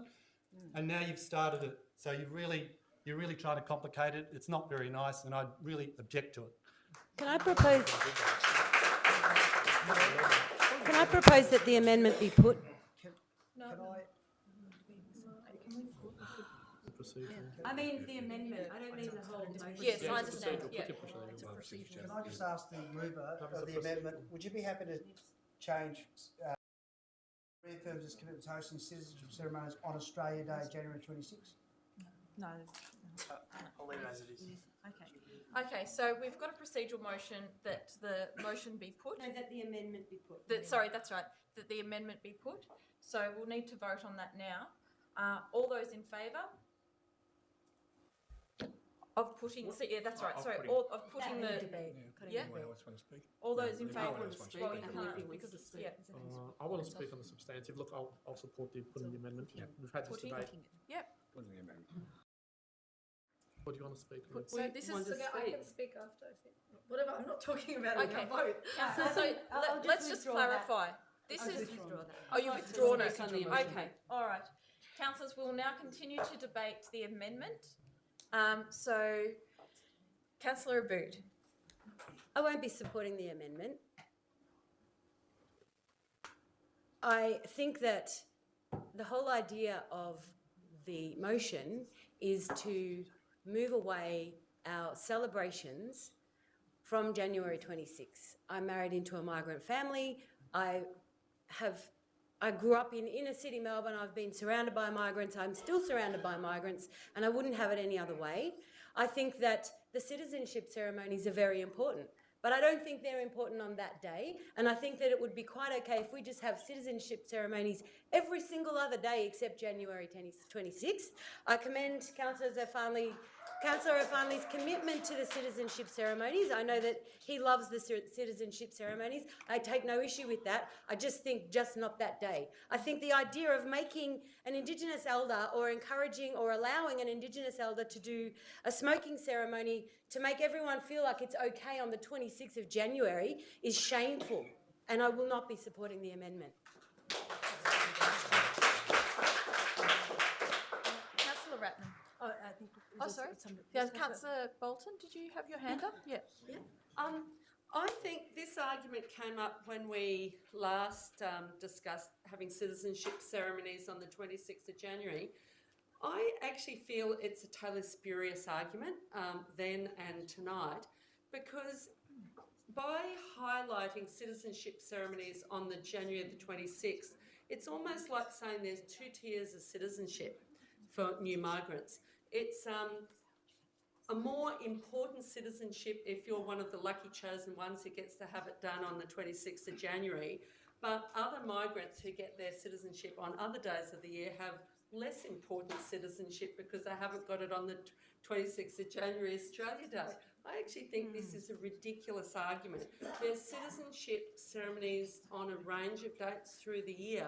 There's no necessity to have it on the 26th of January unless you're trying to make a point of trying to beef up the 26th of January as our national day.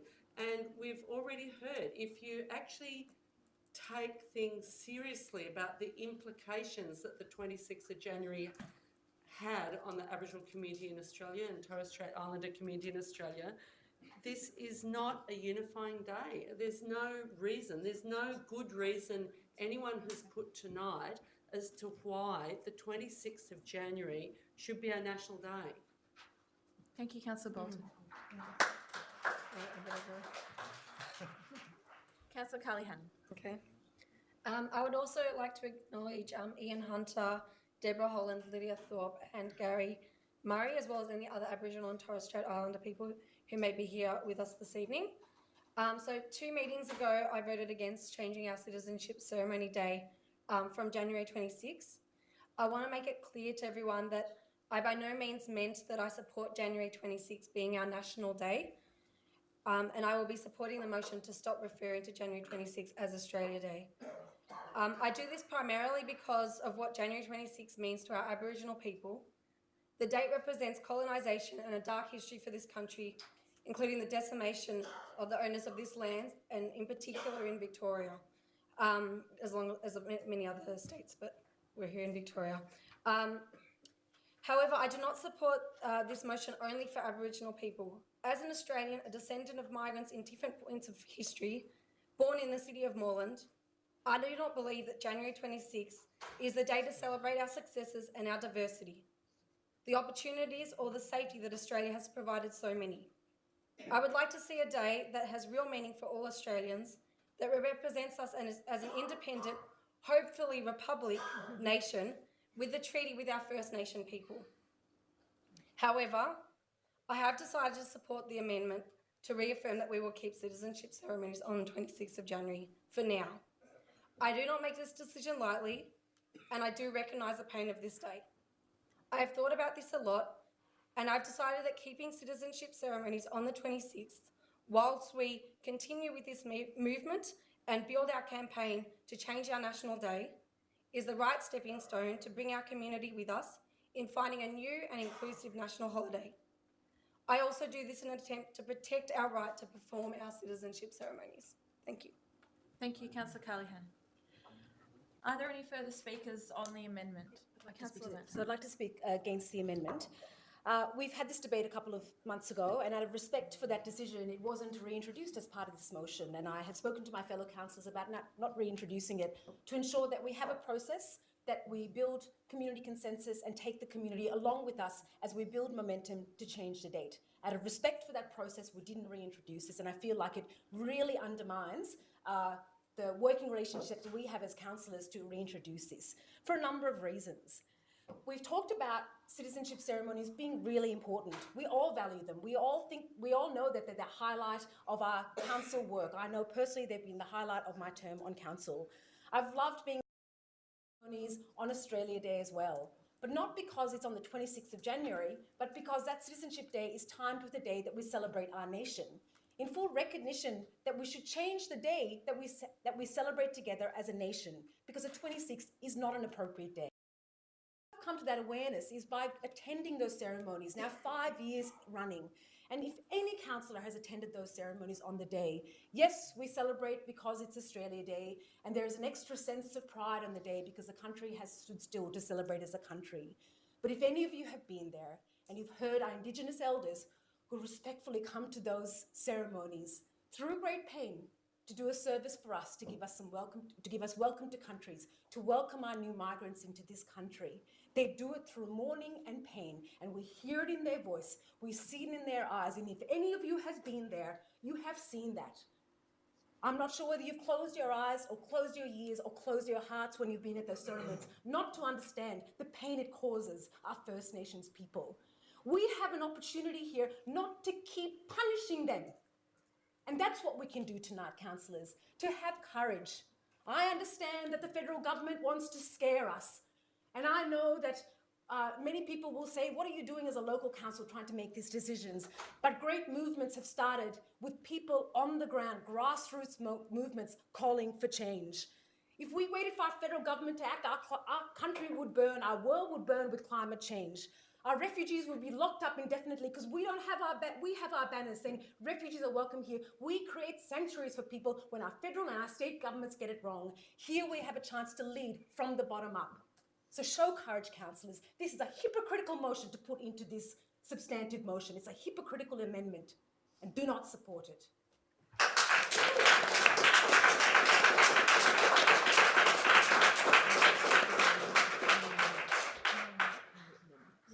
Are there any other speakers on the amendment? I might speak briefly. Councillor Tapanos.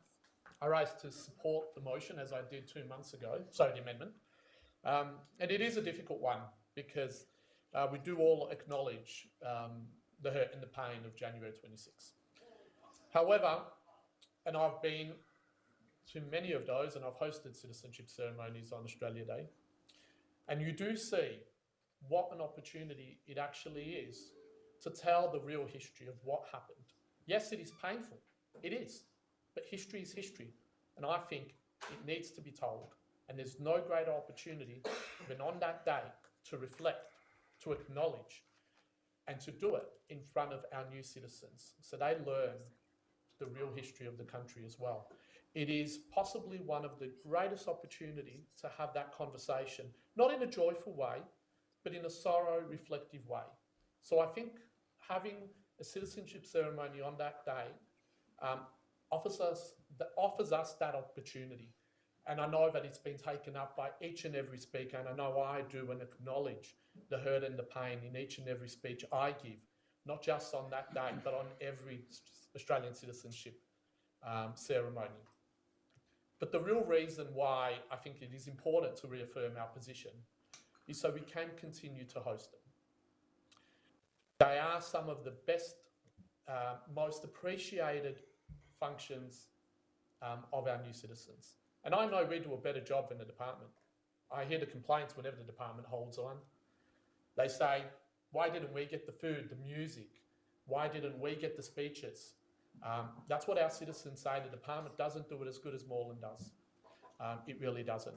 And I think it is not worth risking losing our right to host these. In time, we need to build this campaign. I agree. And we are going to make the first step in doing that. And in time, this will inevitably change. But at this point, with this federal government, with the risk that they have placed upon us, with what's happened in Darebin and Yarra, I don't think, councillors, it's a risk worth taking. Councillors, if there's no further speakers, we can put the amendment to the vote. Okay. All those in favour? All those against? Call for a division, please. I declare that carried, and we've got a call for a division. So all the councillors who voted in favour?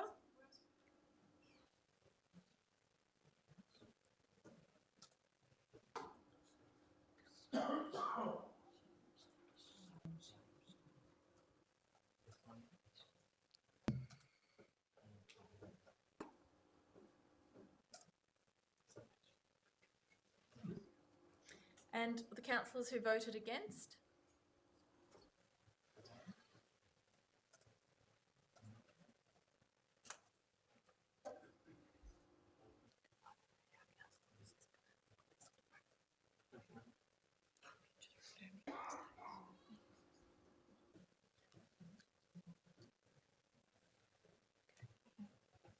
Okay, we'll now return to the substantive motion.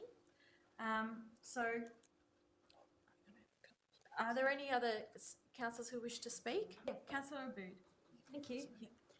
I'd like to commend Councillor Ratnam and Councillor Bolton for the motion that they've presented and seconded tonight, and for also a lot of the work that they've done in this space years before I was elected to this council. Council business. I was elected to the council, a popular vote. I was elected on a Greens platform. I wasn't elected as one of 9 councillors who claimed to be members of the Labor Party, and that was enough. I was elected on a very clear policy document that is in keeping with the party that I stand up to represent, and everybody who voted for me could have expected me to support changing the date. Changing the date campaign is something that the Greens have supported for a long time.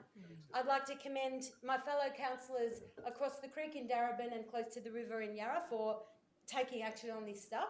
I'd like to agree with Councillor Kavanagh that yes, the government has no courage and it is up to local government to get these changes through. This business that's happening right now is not something that I was heavily involved in.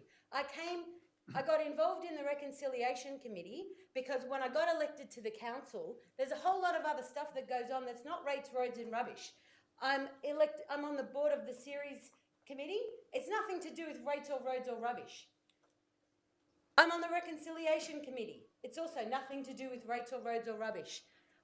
Share the councillor representative for youth with one of my fellow councillors. I go to all the meetings. It's nothing to do with rates or roads or rubbish. I share another portfolio, we call it Councillor Responsible For, which is women, with one of my other fellow councillors.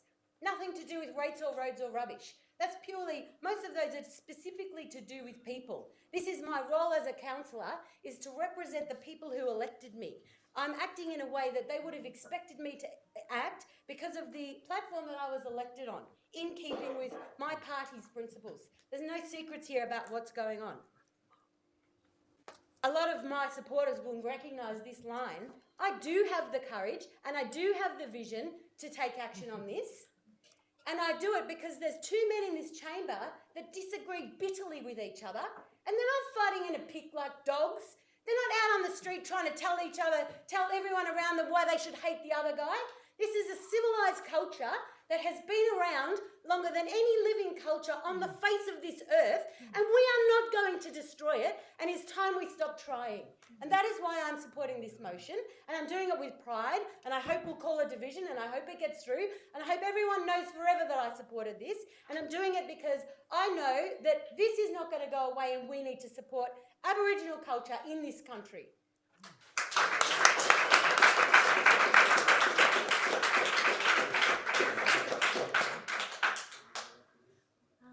Councillor Riley, do you wish to speak?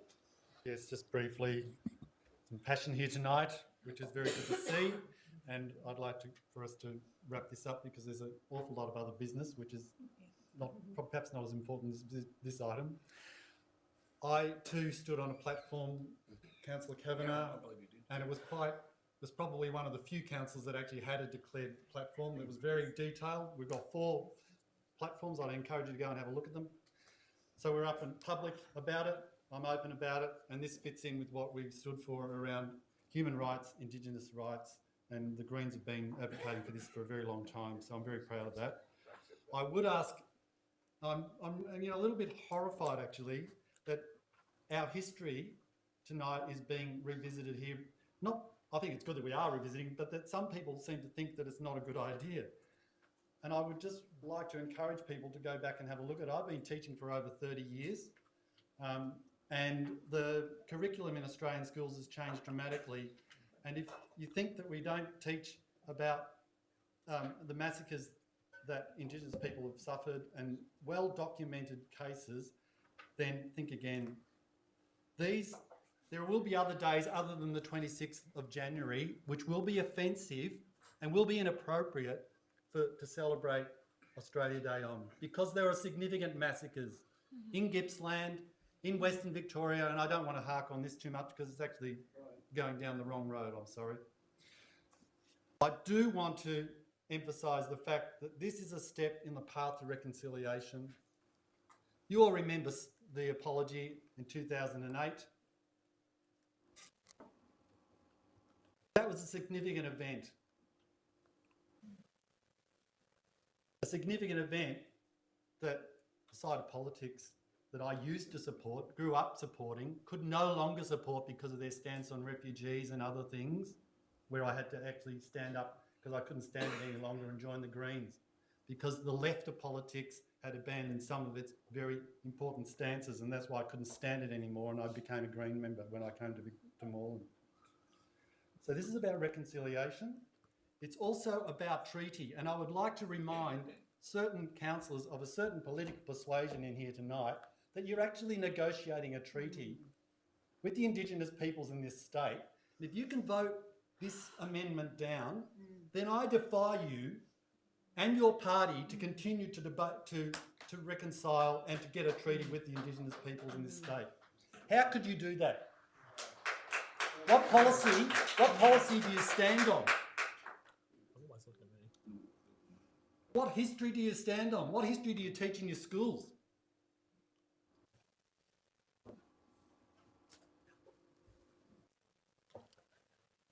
And I will be supporting this amendment, and I won't be supporting item 11 that's just been amended because it's offensive.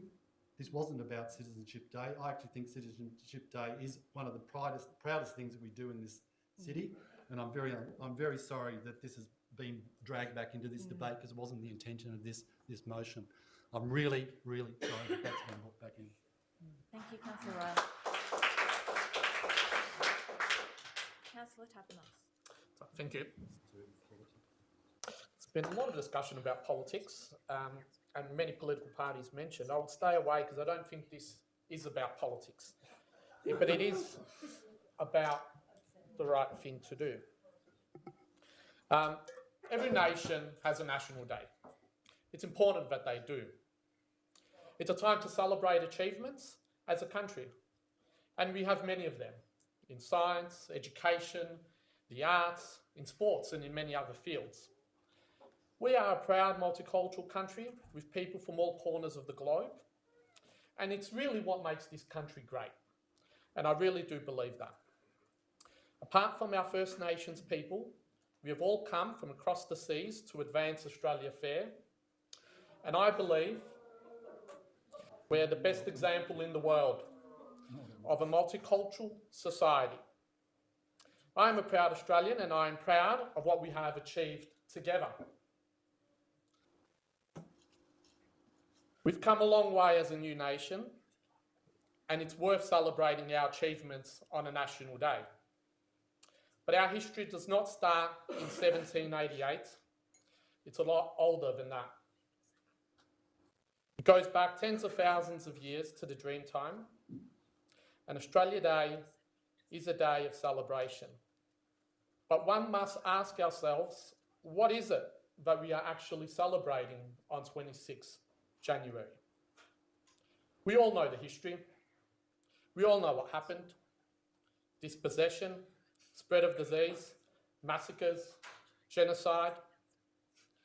We must acknowledge our history, otherwise we will never achieve reconciliation. 26 January will always be significant. It's our history, it cannot be changed. But it should be a day of remembrance, recognition, not celebration. We need an Australia Day that everyone can celebrate. We need to change the date, and I'll be supporting the motion.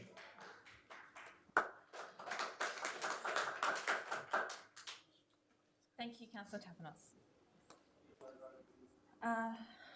Are there any further speakers? Right. Yep, I'll speak very briefly from the chair. In recognising the suffering of our First Nations people and the horrific treatment that occurred towards them many years ago and settlement, and still even today, where their social plights are so important to them and to us as a nation. And as a council, we stand by our First Nations people, and we stand by them by proactively implementing reforms in our healthcare, in equal opportunities, in education and our justice system. And these things that we do have tangible effects. And I look to our past with sadness. And I also looked at the nation we have developed. All our great achievements, and probably one of the greatest achievements, is that we are the most successful multicultural nation in the world. And I say that with a lot of pride. And with this pride comes a lot of joy in welcoming and teaching newly arrived citizens about our history, which incorporates the sorrows of our past and the achievements that we have accomplished so far, and the rewards that we all reap the benefits of now. And now I look to our future, and that continues to unite us all, that we express the reverence to our Indigenous people and welcome with open arms our new citizens. And I'm going to celebrate that, and for that reason I'm not going to be supporting changing the date. And I'll now hand over to Councillor Ratnam to close the debate. Thank you, Mayor, and thank you, councillors, for the vigorous debate and the thought that's gone into it. I want to reply to a couple of points that were made during the debate in closing. And there were a couple of points and questions that Councillor Kavanagh asked particularly. Councillor Kavanagh talked about us moving the awards ceremony away from Australia Day and being not that aware, perhaps not being made aware at that time about some of the reasons. There were a number of reasons we moved it, but one of the primary reasons, and the charge was led from the Reconciliation Advisory Committee, which I was on the stage, I was part of moving that day, was that we wanted to have a more broadly, more inclusive awards, set of awards categories. Until a couple of years ago, we only had two awards, the Australian Citizen, the Moreland Citizen of the Year and the Young Citizen of the Year. Our Reconciliation Working Group began talking about recognising reconciliation work. And we wondered how we could award somebody for reconciliation work. How could we award them on Australia Day?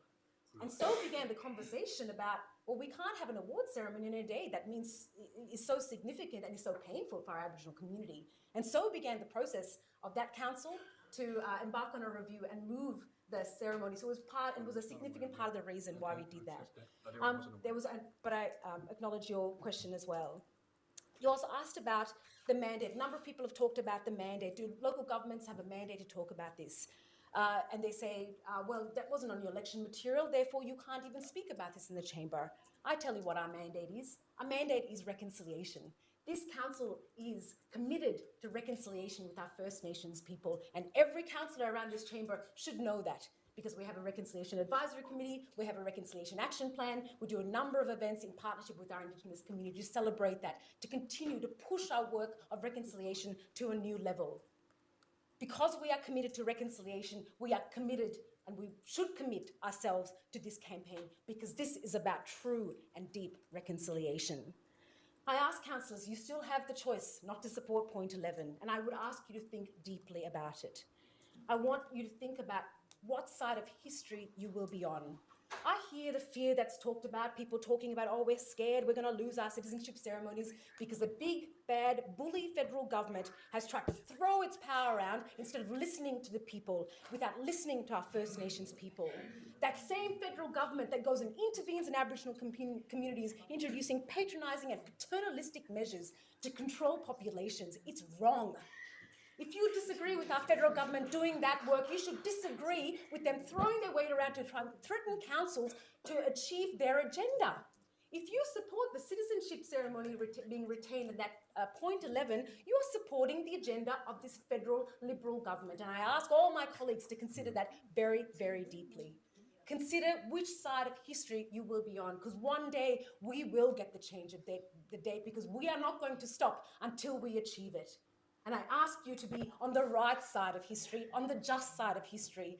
And tonight will be a historic night if this motion is passed, and you will have a chance to be on the right side, on the just side of history. Thank you.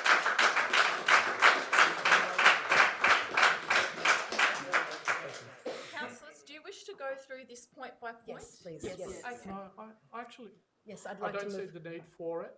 It's been well debated. You can put that to the board if Okay. you'd like. Just put it to the board. Put point by point. Okay, we'll go through it point by point, but without the debate. Yes. Okay. Yeah. So, Just a vote. Yeah. on the substantive motion, point number 1. Do you want me to read it out? No, just put. Yeah. Okay. Point number 1. All those in favour? All those against? Point number 2. Oh, it's carried. That was carried. Yep. Actually, can I get the vote recorded on each of these points? Yeah. Division on each. Yeah, no, I think it's important for people to know. All right. Okay. I've been asked by members of Yep. the public. Yep. No, that's on okay. It's a both procedural sides. thing. We can do that. That's fine.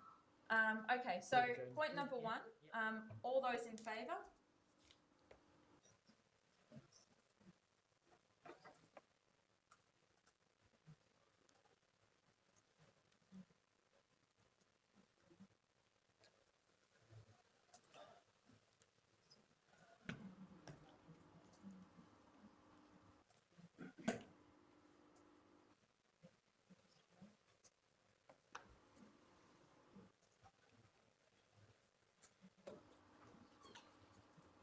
Okay, so all those against?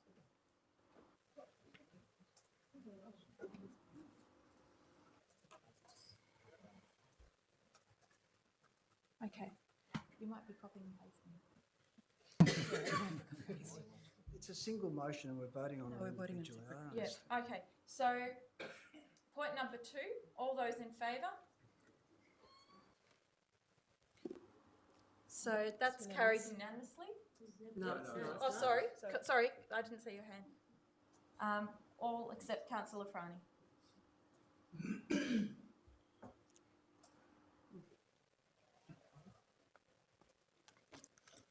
Okay, point number 3, all those in favour?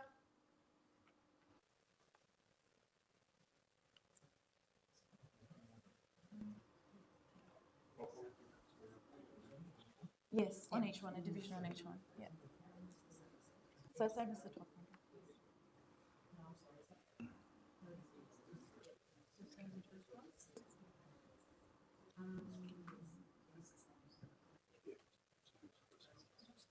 Just put the motion.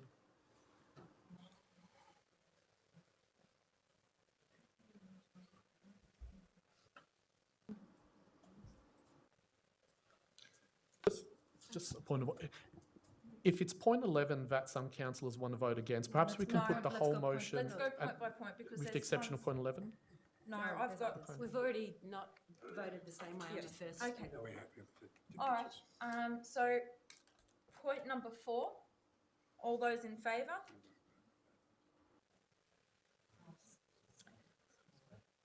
All but Councillor Carney.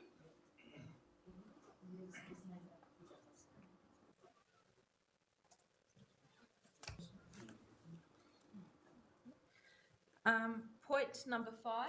All those in favour?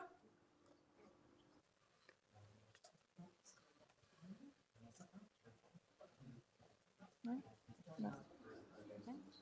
And then... Hang on. Yep. Okay. And all those against?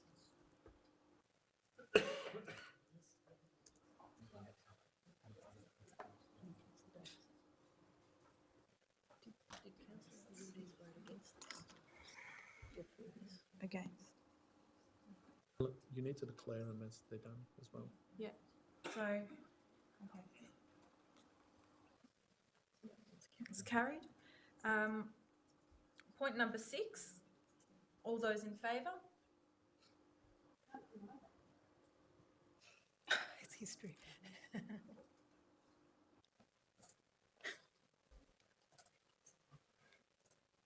10 minutes.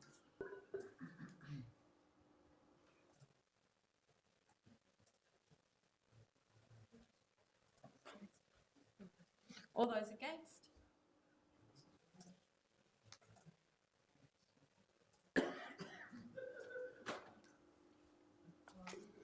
I declare that carried. Point number 7. All those in favour?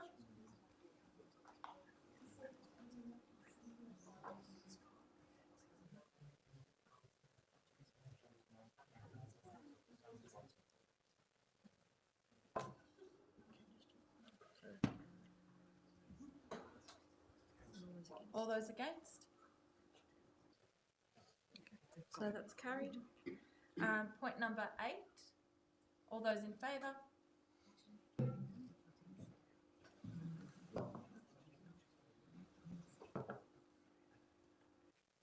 All those against? Yep. Yep. Point number 9. Carried, yep. And then point number 9. All those in favour?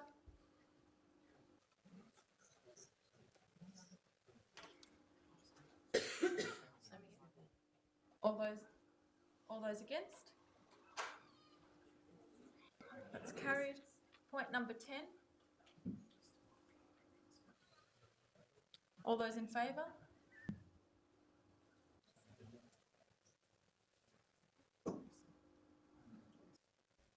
All those against?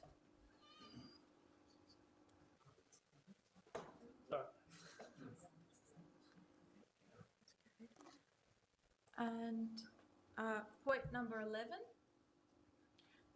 which we've just voted on. You have to vote again. It's amendment. You have to vote again. So we're voting twice on this. So we have this now as part of the substantive. So all those in favour?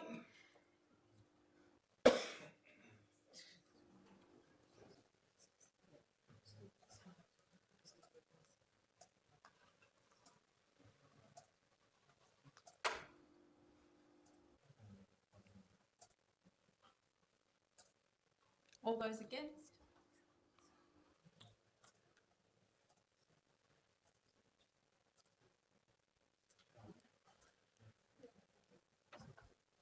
I declare that carried. Okay. All right. Well, thank you to the gallery for attending tonight for that particular item.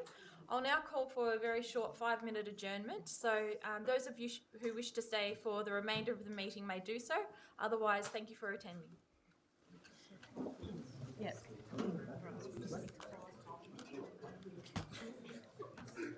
My name's Hilary. I've been with Moreland Family Daycare for 8 months now and I absolutely love it. The main reason I started with Family Daycare was to be with my little one.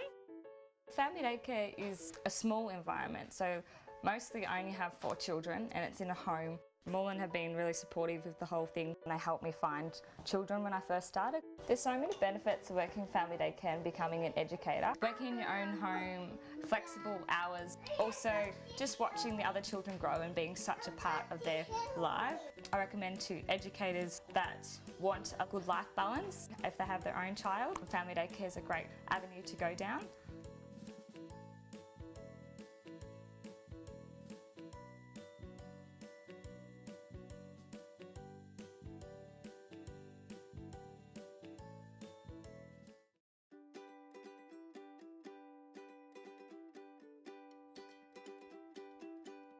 Hey Moreland, today I'm down in St Kilda for the Midsummer Pride March supporting the LGBTQ community.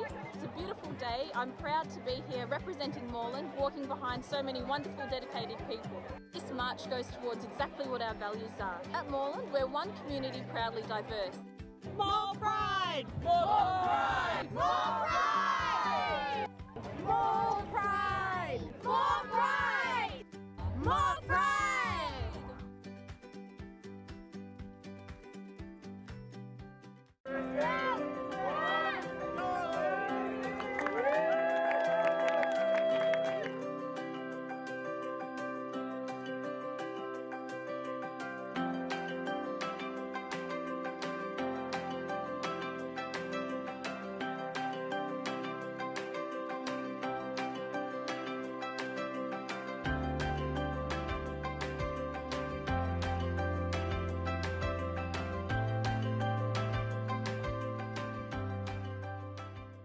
I'm Moana Hope, most people call me Mo. I've grown up playing at Glenroy Football Club and now I play for Collingwood Football Club. I grew up in Glenroy, born and bred. My first year ever I played at Hatfield. From the second year all the way up to under 12s, it's Glenroy Football Club. I'm one of 14 and the reason why I got into it was my dad and my brothers. I used to watch all their games from the age of 3. It was community football, so it was the best type of football. So proud. Local footy is really important. I think, especially Glenmoree being a suburb and this being the main supplier of sports for the community. You look at what Glenmoree are trying to do here, they're trying to bring up a women's team and in the background is my niece who just finished under 12. So at the moment she hasn't got a pathway.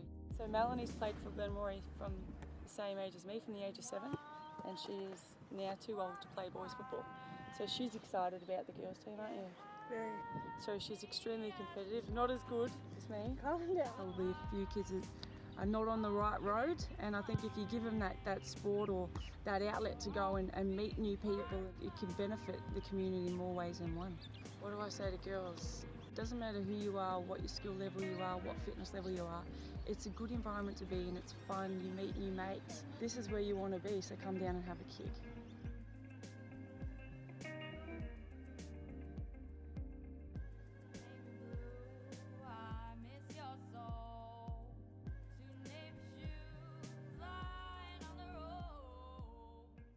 So I'm Claire Johnston and I'm an accredited cricket bat maker and the first female in the world. I learnt how to make cricket bats from Ian Cullen. There's a lot of bats out there for men and I felt that there was an opportunity there to actually work with women to make better bats and to actually make them for their style. So recently I was commissioned to make 5 cricket bats for the Pascoe Vale Hadfield Cricket Club for their under-13s girls cricket team. And to see their faces when they were given the cricket bats was just brilliant. So what I'd really love to be able to do is to keep working with my local community, the local cricket clubs, particularly the women, and work to make great cricket bats.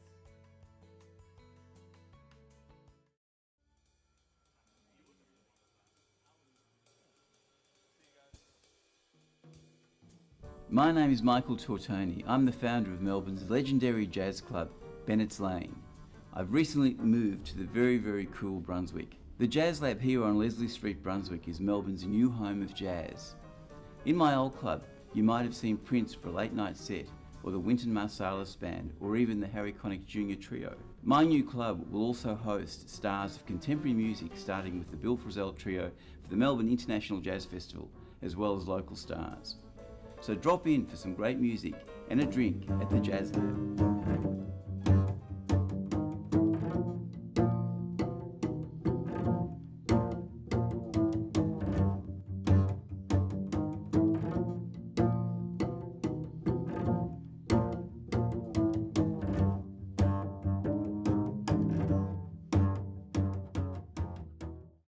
So my name is Zainab Abouid. I'm 19 years old and I currently study the Bachelor's of Law and International Relations at La Trobe University. I partake in my local community by volunteering with local MPs such as Peter Khalil. I like to also attend and organise events that surround family violence to help ensure that women are heard and young women have voices. I wanted to represent myself as a Muslim woman and represent my community, so I thought why not start at a young age, so when I grow up perhaps I can be in Parliament one day. I feel like I should take advantage of these opportunities and make sure that I advocate on behalf of women, especially in my community that are subjected to family violence.